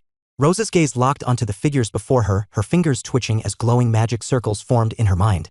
Her domain simmered beneath the surface, ready to explode at a moment's notice. She was outmatched at this moment. There was no denying the reality of her situation. This became especially clear to her the moment she recognized the figures standing before her. They're the Crimson Squad of the High Seat of Power. Within the inverted sky, there existed 7 main seats. The strength of each high seat varied, with the general strength at around 8 or higher. To be a high seat, strength wasn't the only important thing. Each seat had its own forces, with each having its own system. The Crimson Squad was one of the most renowned units within the inverted sky. Its reputation stemmed not only from its affiliation with the High Seat of Power, but because the forces belonging to the High Seat of Power were said to be the strongest within the inverted sky. Far stronger than Dawn's forces, but that was merely due to the fact that Dawn wasn't one to care about forces. He alone could flatten all forces. To make matters even worse, the woman standing before Rose was said to have been one of the previous candidates for the low seat of power, losing it to the current leader, who went on to become the current high seat. Her title was the Lost Tyrant, Candace Rollum. How do you wish for us to proceed? In honor of the seat you serve, we can end this swiftly. Surely you understand resistance is futile. The only thing it will accomplish is ensuring your death is far more agonizing. Though the Crimson Squad captain's words were soft, an unmistakable coldness laced her tone, causing the air around them to grow colder. Rose felt her skin prickle as the wound she had previously sustained started to sting. I'll give you 10 seconds to consider your answer carefully. If you remain silent, I'll take it as a choice for the second option. As if? Rose clenched her teeth, her eyes secretly scanning her surroundings. Somewhere nearby, a device was hidden, her key to escape. She had arranged for it to be placed in advance, a safeguard in case things went south. And now that they had, she realized with a sinking feeling that it was nowhere in sight. Where is it? Without it, she'd have no hope of getting out. No, she didn't even care about herself. Even if she didn't get away, at the very least. It was then that Rose's gaze fell on Julian and a thought struck her. Wait, maybe? But before the thought could fully take shape, a blur flashed before her eyes and the hairs on the back of her neck rose in alarm. See crap.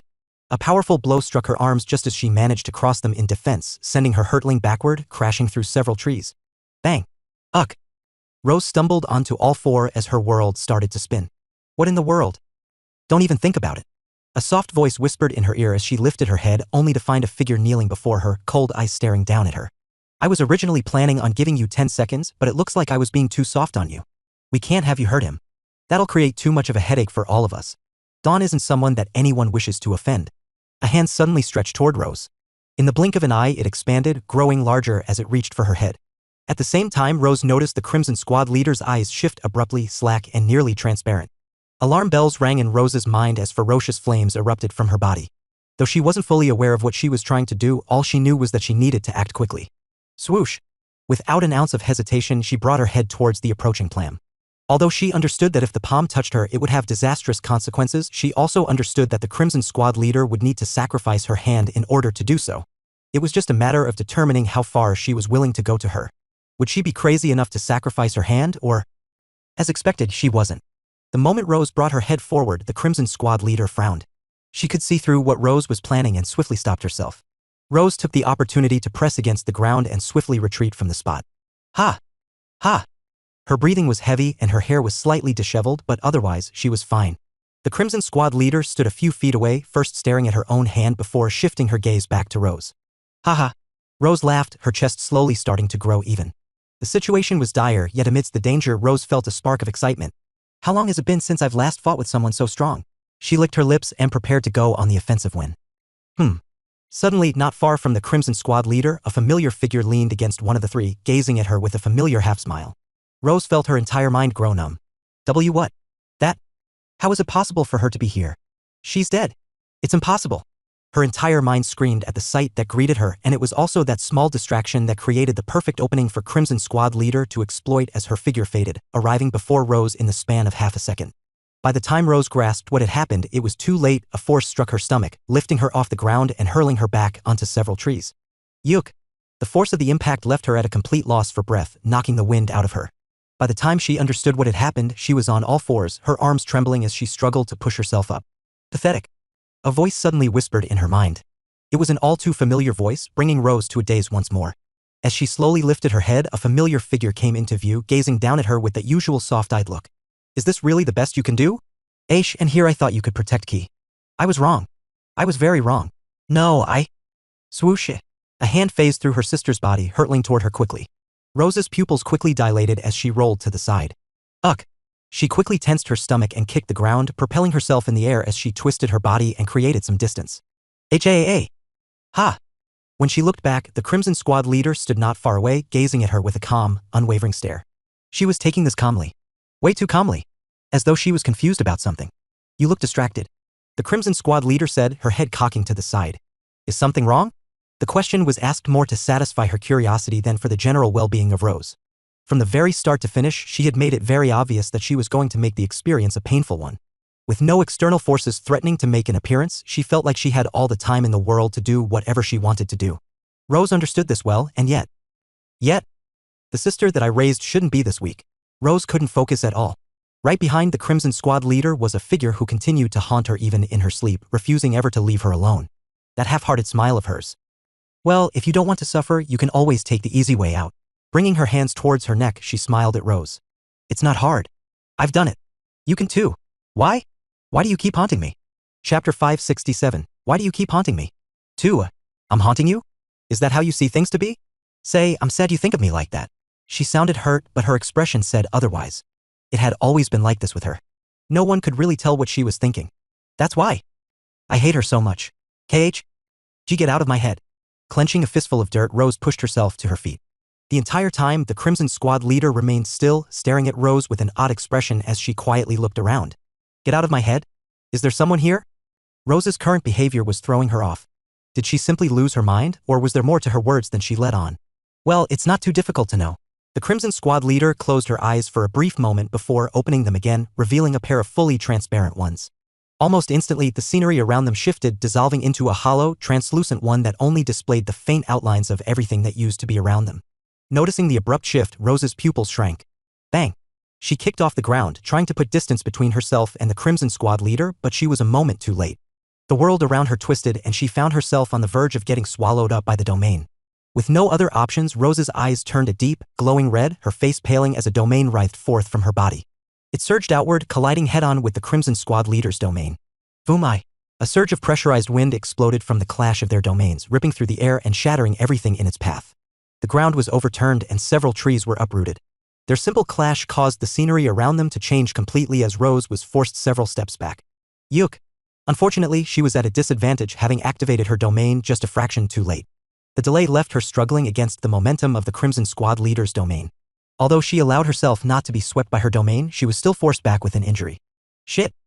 Rose's chest heaved unevenly as she shot a glare toward her sister, who stood just behind the Crimson Squad leader. Leaning casually against one of the few remaining trees, her sister watched with an intrigued expression, eyes locked onto her. Should you really be focused on this fight? She suddenly pointed behind herself. Why don't you look at Ki? It looks like they're taking action now. Are you going to let her die? It was then that Rose's gaze shifted past the Crimson Squad leader, finally noticing the 3 other members of the Crimson Squad springing into action, their eyes locked firmly on Kira. Ah shit. Rose quickly bolted in Kira's direction, her figure fading from sight.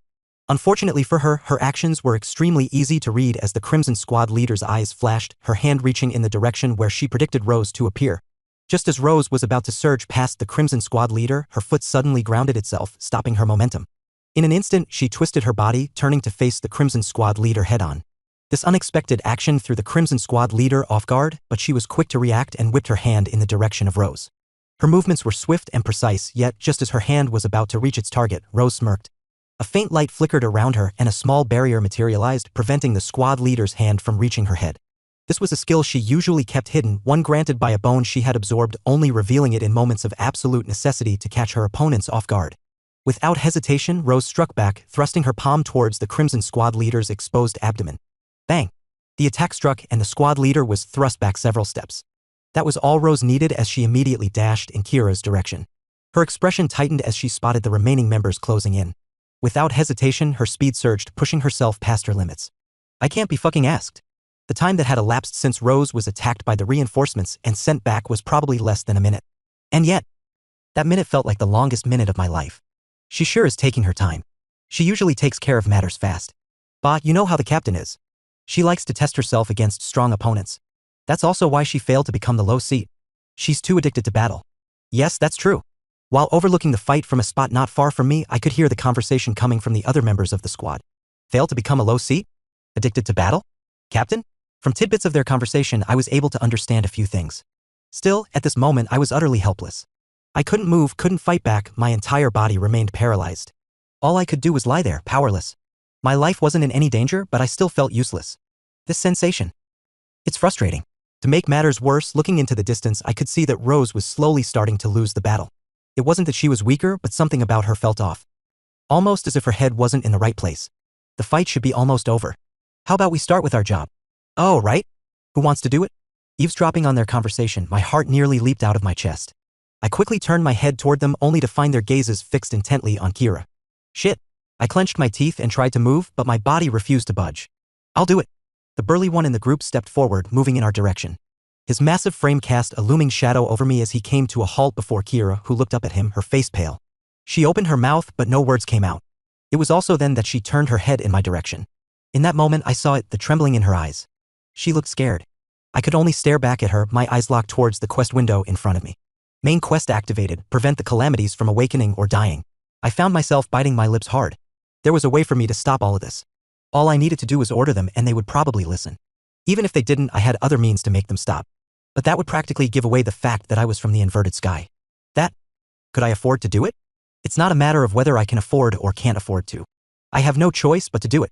Failing the quest wasn't an option. I had a feeling that everything that I was doing was closely related to this very first quest. If I somehow failed it, I can't. I just can't. I clenched my teeth and raised my head back up, staring straight at the burly man who looked at Kira. My heart pounded against my throat as I parted my lips to speak, but just as the words were about to escape, something flashed before my vision. Bang! The towering, burly man vanished from my sight in an instant, only to reappear in the distance, his massive frame crashing through several trees with a thunderous impact.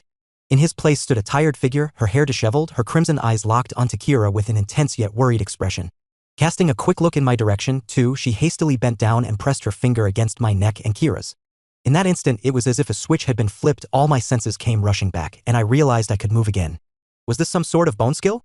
You, use that skill of yours and get her out of here. Skill? What skill? I fell into a slight state of confusion. Fuck off. But before I could even process the meaning of her words, a powerful blow struck my ribs and the force sent me hurtling away. Swoosh! A scorching wave of heat washed over me moments later as flames erupted around the area, consuming everything in their path. Thump! Landing onto the ground, I pressed my hand against my ribs. Ugh! That fucking hurt. Looking around me, I saw Kira not far from me, her eyes locked in the direction of where her aunt used to be. The flames swallowed everything around me, their intensity making it nearly impossible to see through the blazing inferno. What is going on?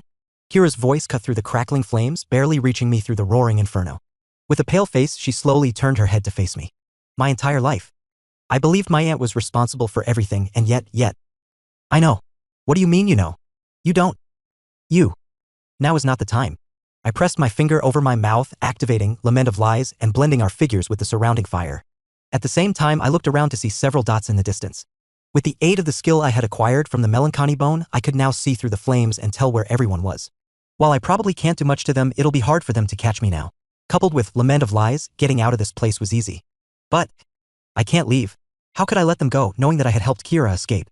It would be hard to explain everything to Atlas, and even if he did understand, the same couldn't be said for those in the inverted sky. The situation could become extremely troublesome. That's why. Kira, I need your help. Kira blinked her eyes, her expression visibly confused. She seemed to have somewhat recovered from before, and I once again looked through the flames. As things stand, we can't escape them. We won't be able to make it far away. That's a lie. If I wanted to, we could escape easily. But I don't want to escape. Your aunt is alone right now, trying her best to delay them, but she won't last long enough to truly be of any help to us. This wasn't a lie. That's why we have to help her. Help? What? Did you see Halpa? Cutting her off, I grabbed her shoulders and looked her straight in the eyes. We have no other option. We have to help your aunt kill them. Only through their death would everything be resolved. Chapter 568. Why do you keep haunting me? 3. What, you want to kill them? Are you nuts? Are you crazy? Kira's reaction wasn't unexpected, it was the natural response of anyone who still had their sanity intact. And this was kind of surprising, considering everything that had recently happened to Kira. Wait, do you understand that they're stronger than us? I do. Oh, you do? Kira sighed in relief, patting me on the shoulder with a smile. But that smile of hers only lasted a few seconds before it faded and she gripped my shoulder. It didn't really hurt. Bastard, this isn't a dick measuring contest. What does that? I'm saying that you shouldn't lose your mind just because they ignored you the entire time. Oh. Even if we did go there, what would we even be able to do? Tickle their balls? I didn't really know how to take Kira's words upon listening to them. Outside of the fact that they were very vulgar, they made no sense. However, at the very least, it showed that she had recovered somewhat. That was good. Let's say we get close to them. Wouldn't we be more of a burden to her? This isn't really a matter we have a choice in. I suddenly cut Kira off. Gazing into the distance where several dots flickered among the flames, I pressed my lips tightly. Burden or not, your aunt can't kill them. The best she can hope for is escape, and even that seems unlikely. No matter what happens to her, there's no outrunning them. They're faster and stronger than us. Then, we have to kill them. I pulled Kira's hand off my shoulder and parted my lips to speak. But as I met her gaze, the words caught in my throat. You know what, never mind. Ha! Just stay here. I'll take care of things. Wait, what? Kira tried to pull me back, but I managed to avoid her hand without any problems. I had intended to work with her at the start, but upon thinking about it, I realized it wasn't needed. I could handle this alone. This wasn't the first time I had gone through something like this. Yeah, she'll just be a burden anyway. This was the cold truth. Kira was strong, but at the same time, not really. She was strong for her age, but that was it. The most she'd be able to do at this moment was help shield me from the fire, which was unnecessary. I could do that alone. Why did I even think of working with her? I took one last glance at Kira, who was saying things like, what do you mean you'll take care of things? Where are you going? Are you crazy? I secretly shook my head at the sight and turned around. Wait, are you serious? You're out of your mind. Get back here. I was just about to leave when I stopped and looked back. Seeing Kira's expression, I paused for a moment as I recalled something. Did you decide to stay back? Here. A blue diary appeared in my hand. What? What does that? It's a diary I found in your place. It belongs to your mother. Kira's mouth came to an abrupt halt as she looked at me. I forced a smile. Just in case something does happen to me, I'll give it to you. That way you'll get to see it. I think it's worth giving it a read. Well, for whatever it's worth. I had only given it a short glimpse, so I wasn't aware of the contents within the diary, but I knew they'd be worth something to Kira. At the very least, it would keep her distracted enough not to disturb me. Seeing her so engrossed in the diary's cover, I knew I had made the right choice. Handing her the book, I turned away and stepped straight into the flames. They were warm. Crackle. Kira watched Julian's back fade into the flames. He was just standing before her a few moments prior when his back suddenly faded from her view. He was crazy. Trying to fight Tier 7s and Tier 8s. It was a suicide mission and Kira knew it. Perhaps he could fight them using his emotive magic, but Kira wasn't the same as him. She couldn't bridge the massive gap that stood between her and the high ranks. She would only be a burden. She was painfully aware of how much of a burden she was. That's why she stayed away. To not be further baggage. Kira remained frozen in place, staring at the blue diary in her hand. The flames crackled around her, their glow flickering across her face as she stood alone with the diary. From the moment her fingers brushed against the diary, she couldn't bring herself to look away. The cover was made of luxurious blue leather with a golden string trailing out from the gaps of the worn pages. She was unfamiliar with the book, and yet she also felt familiar with it. This is my mother's. Her hand trembled. For some reason, she felt scared. Scared of what she'd see inside it. Kira wasn't naive. After everything that had unfolded, she realized that the past she had grown up learning about was not the truth. That her perfect and warm mother wasn't as perfect as she thought her to be. And that scared her. It really scared her. Crackle. Amidst the crackling flames, Kira stood motionless, her mind drifting into a strange daze. It was at that moment that a certain conversation from her past resurfaced in her thoughts. Strength doesn't come from pretending that pain doesn't exist. Pain does exist, and ignoring it just means ignoring all of your problems. The more something hurts, the bigger the problem. It was a very cringy conversation. One that Kira tried hard to forget. But at the same time, it was hard to forget. Because she knew he was right. Strength comes from when you realize that pain does exist and that you can't ignore it. Ah, fuck. Kira clenched her teeth. Life doesn't pause for us. I know. It moves forward relentlessly. You don't have to tell me that. Just as we should. And I'm trying. It's about honoring what was while making room for what could be. I know. That's how someone grows. Crackle. Amidst the silence, Kira stood, surrounded by the crackling of the fire, before finally reaching for the diary and opening the first page. There's nothing better than spring. It's sweet and tender, but also painful, because it reminds me of the freedom that I can never have. My daughter. I hate her. That moment. Kira started to burn. Rose felt her body lift off the ground, thrown several meters back. As she skidded to a halt, she raised her head to see a shadow move before her, causing her entire body to tense. She grew especially apprehensive at the sight of the enormous hammer that pierced through the air and whistled in her direction. Fuck! A small shield materialized in front of her as she crossed her arms, bracing herself. Bang! She felt a devastating blow shatter her shield, sending her hurtling backward and crashing into several trees. As the flames roared around her, another figure materialized behind her. Before Rose could react, blood sprayed into the air as several large ice spikes impaled her, striking multiple points on her body. The attack came so suddenly and unexpectedly that she didn't have a moment to react before it struck. Thump! Rose instantly dropped to one knee, her body faltering as the flames around her began to die down. It was just as she raised her head in an attempt to retaliate that she realized something. Ah! She was surrounded on all sides. This? Stop your pointless struggle. You might have been able to cause trouble if you were fighting us one by one, but you're not. The one speaking was none other than the Crimson Squad leader. She no longer appeared as calm and relaxed as before. It wasn't because she felt threatened by Rose, but because of something else entirely. Do you not feel the presence of the little girl at all? I don't. Indeed, it was regarding Kira. Rose had indeed made the right choice by entrusting her to him. Though she knew Julian was part of the same organization, she also sensed that he was more like Dawn, indifferent to all the internal affairs. She could tell that for whatever reason he didn't want Kira to be killed. She saw it from his expression before anything happened. That was what prompted her to free him as well. For now, it appeared to have been the right decision, especially since they couldn't detect the two at all. Like this, I can feel like I've completed my job. Rose silently gazed in the direction of the Crimson Squad before her eyes settled on a distant figure, casually leaning against one of the trees, watching her. She half smiled at her before speaking. Are you satisfied with this outcome? I am. But you're going to die.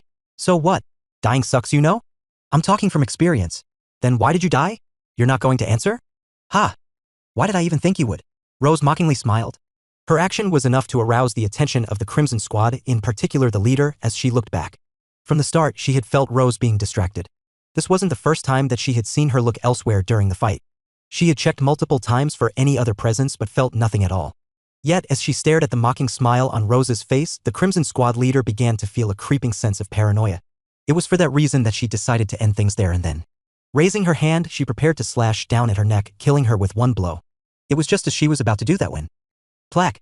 A purplish-green hue appeared and she halted her hand. Watching the greenish hand emerge from the ground, she gazed at it nonchalantly before it shattered into pieces. It was also then that the space behind them wobbled and a figure emerged. Turning around, the Crimson Squad leader's brow rose. It's you. It's me. Julian answered, his tone and voice sounding extremely detached. Turning his attention towards Rose, he spoke. I'll need you to spare her. There's something that I need from her. Chapter 569. Why do you keep haunting me? 4. Crackle. Massive flames raged, silently spreading and consuming more trees, growing larger with each passing second. A thick cloud of smoke billowed into the air. What is going on? There's a fire. The Milne family was instantly on high alert at the sight of the flames. Emerging from the estate was none other than the Viscount, his gaze fixed on the distant flames, his face marked with a frown. Is that where they've run off? The Viscount was fully armored and equipped. In the wake of the events at the household, the entire Milne family force had been mobilized to track down Rose. Despite the calmness that the Viscount exhibited, he was inwardly extremely worried. Is Kira all right? I hope she's okay. If anything happens to her then. The only reason why he was still keeping himself in check was because he had been warned in advance by the princess, informing him of how she had called the Megrail forces in advance in order to follow Rose. The flames in the distance were most likely from the conflict between the two. Given their skill level, there was no need for the Viscount to worry. And yet, he still couldn't help but worry. Viscount. Snapping the Viscount out of his thoughts was a soft voice. Upon turning his head, he saw several figures standing not far from him. They all appeared to be wearing their own equipment. Ah, princess. Standing at the helm was none other than the princess, who looked towards the distant flames with an even expression. She softly smiled at the Viscount. Please do not worry. I've been told that they've already arrived and are currently holding the assailant back. If we hurry now, we should be able to reach them soon. I'm relieved to hear that. Although he said that, the Viscount's face remained tense. Seeing this, Aoife bitterly smiled. She could see that her words weren't getting to the Viscount. Then again, she really couldn't blame him. From what she observed, he really seemed to care for Kira. And yet, the two didn't seem to get along with each other. No, it's more like Kira doesn't get along with him. Whatever the situation was, Aoife didn't want to pry any further. Right now, there were more pressing matters at hand. At the very least, she felt at ease knowing that her family forces had already managed to stop Kira's crazy aunt. Aoife was just about to contact them again when a hand suddenly pressed her shoulder. When she turned her head, she saw a pair of gray eyes staring at her. Leon? Aoife felt her heart sink at the sight of his face. It was grave. We need to hurry up. Leon said, his voice extremely low. What? My skin. Leon suddenly pulled his sleeve, displaying his skin. It was there that Aoife saw it. The hair on his arm. They were all standing. Something about the situation is off. The silence around me was eerily unsettling. With so many eyes on me, I struggled to swallow. Nonetheless, I knew that I had to maintain my composure. I had no choice but to. I'm sure you can spare her for me, can't you? As I spoke, I turned my gaze toward the woman I assumed to be the squad leader. Her eyes were fixed on mine, and I could feel my skin prickling under her intense stare. How unsettling. Something about her felt incredibly uncomfortable. It was difficult to explain, but every time I tried to look at her, her silhouette seemed to blur, making it hard to focus. It was as if my eyes instinctively turned away from her. Was this some sort of skill? You want us to leave her alone? Her tone was cold enough to give me the chills. I nonetheless remained calm and quietly nodded. That's what I said. Oh, I see. The squad leader suddenly smiled, nodding as if she understood my request and was willing to go through with it. My heart sank then. The more willing someone appeared, the less likely they truly agreed. At least, that rule always seemed to hold true for this bullshit organization. That was when time suddenly seemed to slow down for me as the squad leader suddenly raised her hand. My entire body tensed and my mind processed everything, and yet, I found myself unable to move at all. She was simply too fast. PFDT. Her hand slashed. Blood suddenly sprayed in the air and an arm flew in the air. It wasn't mine. Thump. A faint, muffled thump echoed through the air. I didn't need to look back to know what it was, and when I focused my eyes again, I saw the squad leader staring at her finger, now stained with red. She directed her gaze towards me shortly after. I don't understand what gave you the idea that I'd listen to you. Her voice was cold, as if what she had just done was nothing more than a trivial act to her. I'll make one thing clear to you now. I don't serve Dawn. I serve a different seat. The only thing I'm supposed to do is not kill you. Anything other than that is meaningless to me. Whether you wish for me to do anything that is not something you can do. Know your place. A sudden wave of suffocation flooded my mind as I struggled to maintain eye contact with her. Something about the pressure she was giving was extremely intimidating. Ah shit. I nervously swallowed my saliva. Things had turned out to be a lot harder than I had originally anticipated. Even so, there were still several things that I managed to observe throughout everything that happened. She should be talented in both the body and spirit paths. From her previous speeds and attacks when attacking rose to the weird changes in her eyes. These were the reasons why I hadn't bothered to sneak up on her and ambush her. Because I knew it'd be meaningless.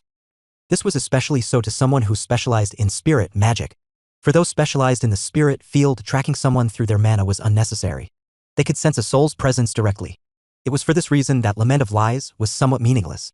Of course, if I had a certain owl with me, then the situation would be different, but unfortunately, Almighty was nowhere in sight. I would have most likely been the one to have lost an arm had I tried to sneak up on her. Of this I was sure. Drip. Drip. A faint dripping sound filled the air as I swallowed quietly. I wasn't sure if it came from my own sweat or the blood trickling from Rose's arm. Perhaps it was a mix of both, further adding to the unsettling atmosphere around.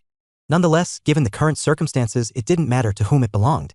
Right now, I needed Rose's help in order to get rid of them. This was why I had suddenly stepped up.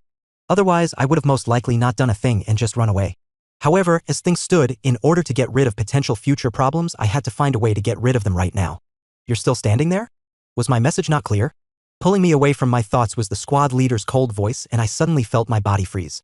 As though the surroundings had suddenly turned into ice, I found myself unable to move at all. What in the... Panic set in as my mind spiraled with a flood of unnecessary thoughts. Desperately, I tried to pull myself out of the situation, but the more I struggled, the deeper I sank into the cold that surrounded me from all sides. It tugged at me from all sides, dragging me further into the icy quagmire.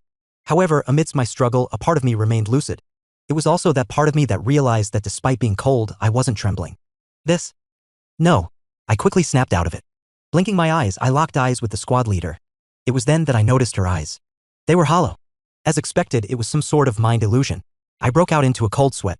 What a terrifying attack. I thought about freeing myself from the sudden attack but then decided against it. As things stood, the only way for me to turn the situation around was through touch. If I just managed to touch her and use my emotive magic, then... Just as my mind churned with all sorts of plans, I noticed a subtle shift in the distance. It was subtle, but I managed to spot it. At that moment, a pair of crimson eyes emerged from behind one of the bushes, locking onto me with an unwavering gaze. My heart almost leaped out of my chest at the sight of them as I recognized the pair of crimson eyes. Kira. No, is that Kira? At first, I thought it was her, but as I stared into those eyes, something about them felt off. They felt... dead? What is? No, wait. My eyes widened in horror when I saw Kira suddenly move out of the bush she was hiding in. Rustle. A rustling sound suddenly echoed in the air and everyone's attention shifted towards Kira, who walked out with the same lost look as before. Oh no. Seeing her like this, a thought suddenly struck me and my expression crumbled. Was it the diary? What about the diary caused her to suddenly change like this? I almost regretted giving her the diary without looking through it more carefully. I thought it would be a way to keep her distracted while I took care of things, and yet, oh? Why is everyone showing up all of a sudden? Do you guys just love making my job easier? With a sudden smile, the squad leader extended her hand. No, wait. I tried to stop her, but it was useless as her figure faded, appearing right before Kira. Just as she arrived, the squad leader looked at me. Let me guess, you want me to spare her as well? No, like I said, know your place. The squad leader's voice turned cold once more as she raised her hand. It was then that it happened. Just as the squad leader was about to strike, Kira's lifeless eyes fixed on me. She extended her hand slightly and suddenly my hand was engulfed in darkness. The next thing I knew, I felt my hand press against something. When I looked up, I saw it. My hand. It was touching the back of the squad leader. It was just that. It was only my hand that was there. I was still where I was before. I had no idea what was happening and I found myself quietly mumbling. Sadness. Chapter 570, why do you keep haunting me? 5. Drip. Wow, you've lost an arm and you're not screaming? Drip. I'm impressed. I didn't think you have that type of willpower in you. The sister that always used to cry has finally grown up. Drip. Drip. Rose's mind was clouded, her vision blurred as she struggled to see ahead. Her right side was numb and she could barely focus, let alone think clearly. The only thing that continued to persist was the annoying voice of her sister.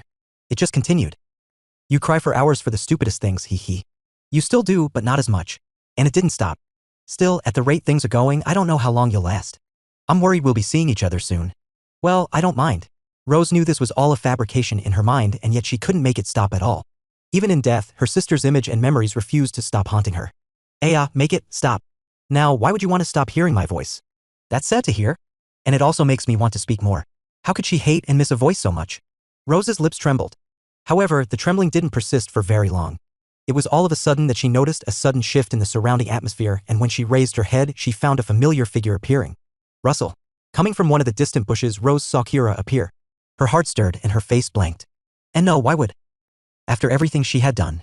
Why was she here? No, she should have seen this coming. Julian's presence was clear of that. Without him, how could Kira run? Ah! Pain finally seeped into Rose's mind as her chest rose and fell in unsteady breaths. She wanted to stand, to move forward, to stop whatever was unfolding, but the moment she tried, she froze. That was because her eyes. She finally took notice of Kira's eyes. Her entire body froze at the sight of Kira's eyes. They were a spitting image of my eyes? Her sister's phantom materialized beside Kira, gazing at her with that familiar, half-hearted smile. Yes. They look exactly how my eyes used to look. Don't you think so? There was amusement in her voice as she said those words, and Rose's entire body trembled. And no. She reached forward with her hand trying to find a way to stop Kira, but it was too late. The Crimson Squad leader had already appeared before Kira. Rose's entire body grew tense as she prepared to move, but it was just as she was about to do so that she suddenly realized something was off. Unconsciously, her eyes drifted to the right, focusing on Julian. Her eyes widened as she saw him move, his pitch-black hand lunging forward, piercing through the space behind the Crimson Squad leader, who had no time to react. The next sequences of actions happened extremely fast. Heek! The instant Julian's hand touched the Crimson Squad leader's back, a piercing scream tore through the forest. It was deafening, echoing through every inch of the surroundings. Everyone froze at the sight. Everyone besides Rose as she dashed forward. Swoosh! Flames engulfed her body as she surged forward in a blur. Stop! Stop her! By the time she moved, the Crimson Squad members reacted, but it was already too late. Rose had already appeared before the Crimson Squad leader, her hand thrust forward as a terrifying magic circle materialized, engulfing the leader completely. The Crimson Squad leader didn't even have time to react before getting engulfed completely, the flames from Rose's attack shredding everything behind her. Thump! Rose fell to her knees shortly after, her chest rising and falling repeatedly as her face paled. She was exhausted beyond belief. Ha! Still, even though she was exhausted, looking ahead of her and seeing a charred body limply fall before her, she knew that she had done it. She had somehow managed to kill the Crimson Squad leader. The entire exchange didn't last any more than a second, and yet she managed to come out on top.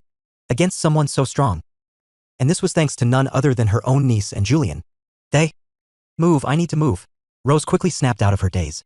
She understood clearly that things were far from over. The Crimson Squad members remained, but before Rose could turn to face them, Kira stepped forward. Her hands were completely black as she raised a finger toward Julian, who suddenly felt his own hands darken. As if understanding what was happening, Julian merely pressed his hand down and a hand materialized behind one of the approaching Crimson Squad members. Careful! One of the members noticed the anomaly, reacting quickly and distancing himself from the spot where the space fluctuated. But as if anticipating this move, just as the burly man from the Crimson Squad stepped back, a hand materialized in the spot where they moved. Shit. By the time they realized that they had fallen for a trap, it was too late. Ah! Another scream pierced through the crackling of the flames around them. This? Rose scanned her surroundings, her gaze eventually locking onto Kira, who now appeared like an entirely different person. Her eyes were cold, and her entire body was growing darker and darker by the second. The sight. It reminded her of a distant memory. Oh? Doesn't she remind you so much of me? No, stop. I used to be like that too, no? I don't want to hear about it. Back when I had fully embraced the darkness. Nobody could stop me then. Looks like she's turning out to be more and more like me. Aha! Rose's chest trembled at the sight. Indeed, Kira had begun to resemble her mother more and more. From the hollow depth in her eyes to her effortless command over the darkness. It was as if she were becoming a reflection of the woman Rose used to respect the most. And that scared her. That woman? She couldn't let Kira stray in that path. Ah! Another scream suddenly echoed through the air. Frantically, Rose turned toward the source of the cry and saw another squad member clutching their head in agony. Rose could see the despair and shock on their faces as they held onto their head. Now, only one member remained. Stop. What are you doing? Get away, Yuka.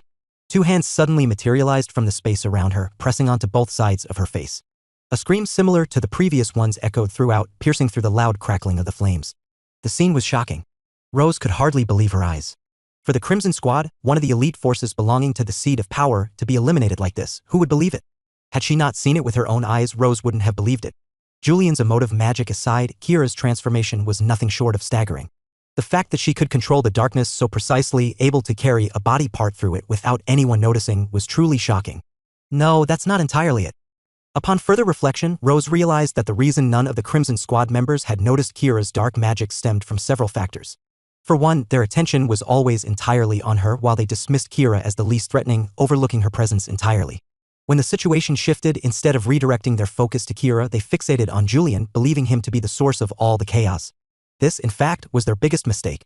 Had they paid more attention to Kira then? It doesn't matter. It's already too late. Most importantly, Rose could foresee just how powerful Kira could become in the future when she utilized the skill properly. As long as no one was aware of her presence, she could swiftly shift the tide of any situation.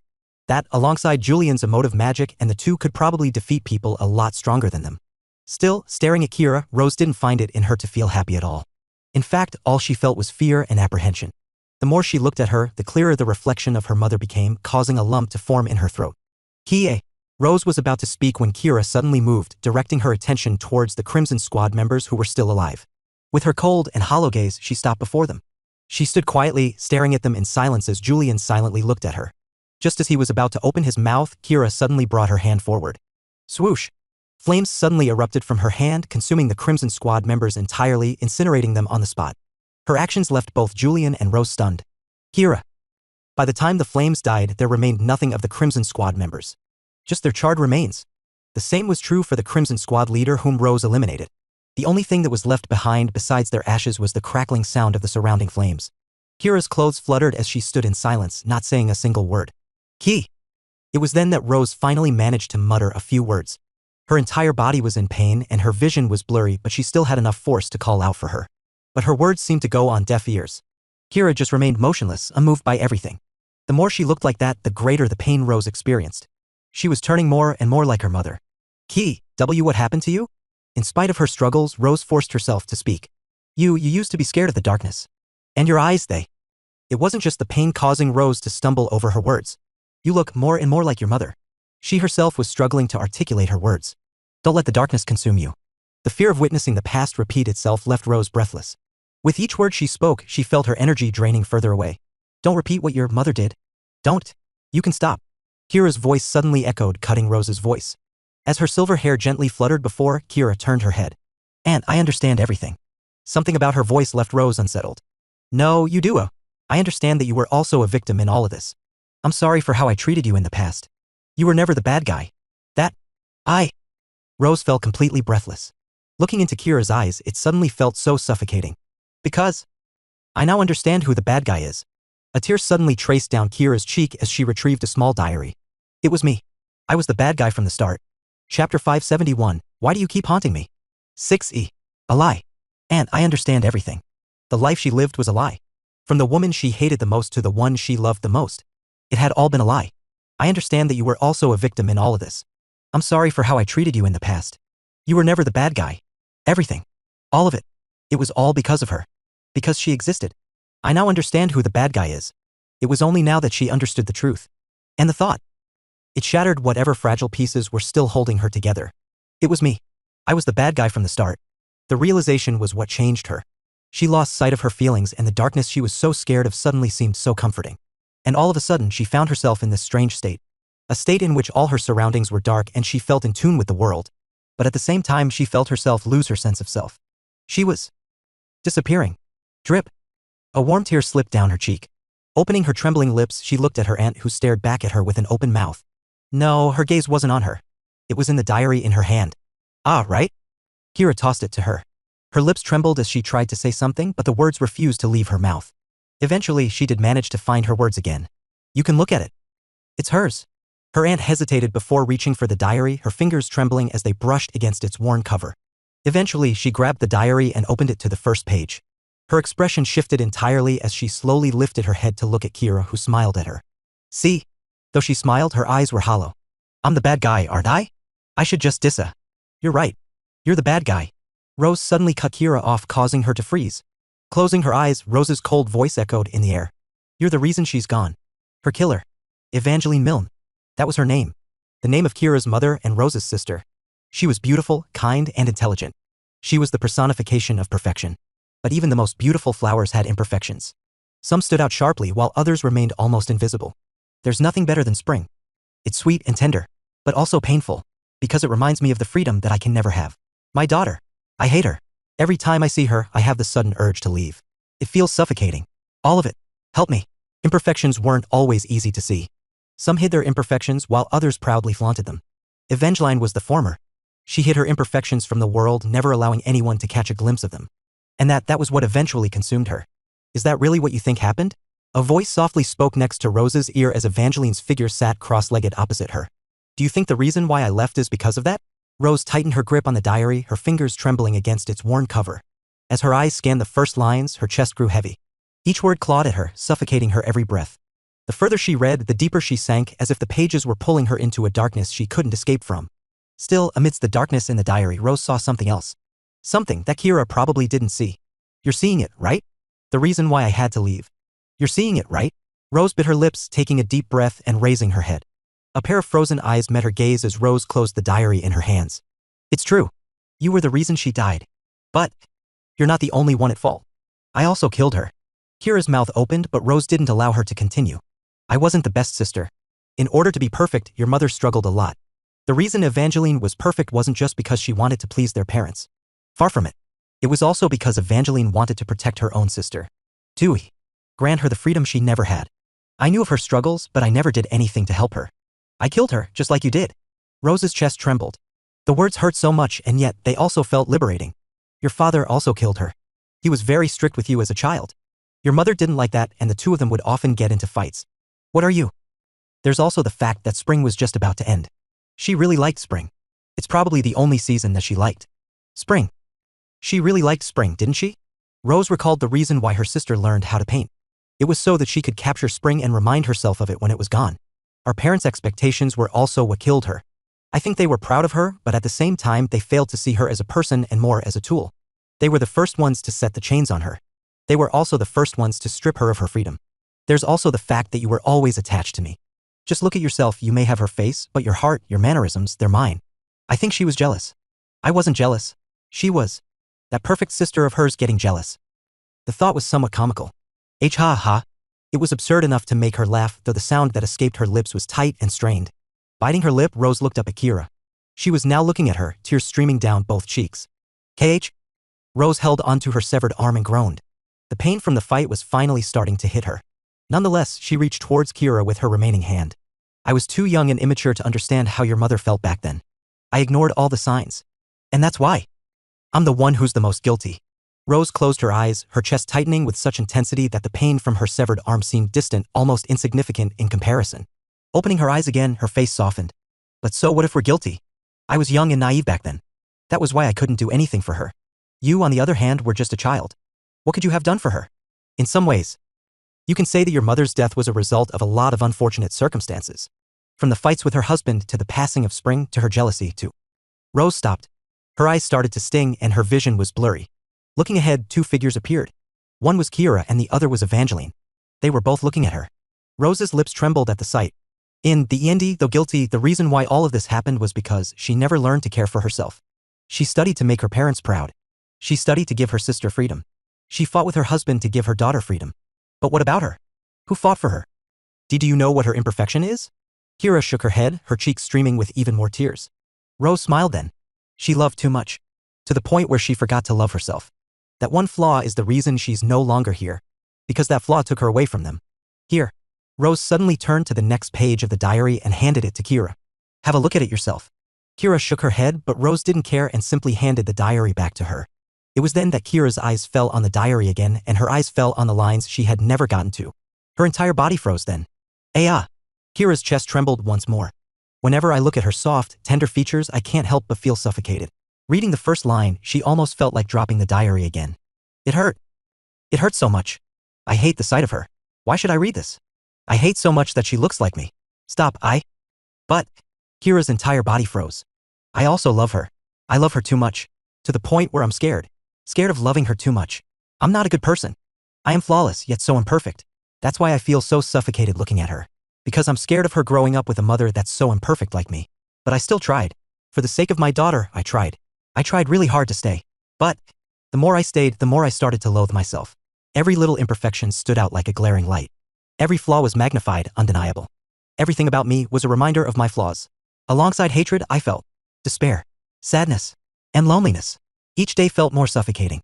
As if the little freedom I had was slowly being taken away from me, and that's when I knew that I couldn't stay any longer. I tried, but I failed. Hence why I'm writing this. Because I failed. I failed to look past my flaws. To move past it. None of it is anyone's fault. I'm just not meant for this world. And, for the little time that I was here, the last few years, they've been the best. I hate my daughter. But I also love her more than anything in this world. Drip. Drip. Several droplets suddenly stained the diary as Kira reached the end of it. For the first time since a while back, her eyes regained some clarity. It was also then that she heard her aunt's voice again. She didn't hate you for what you did, as he hated herself for loving you so deeply, because in that love, she saw how little she valued her own worth. Struggling to keep her breath in check, Rose took a deep breath. That's why you can't say you want to disappear. That your life is worthless. Because the one she loved the most was none other than you. And she wanted you to know that. Rose slowly turned her head, focusing on the other figure who looked at her with her usual half-hearted smile. Aren't I right?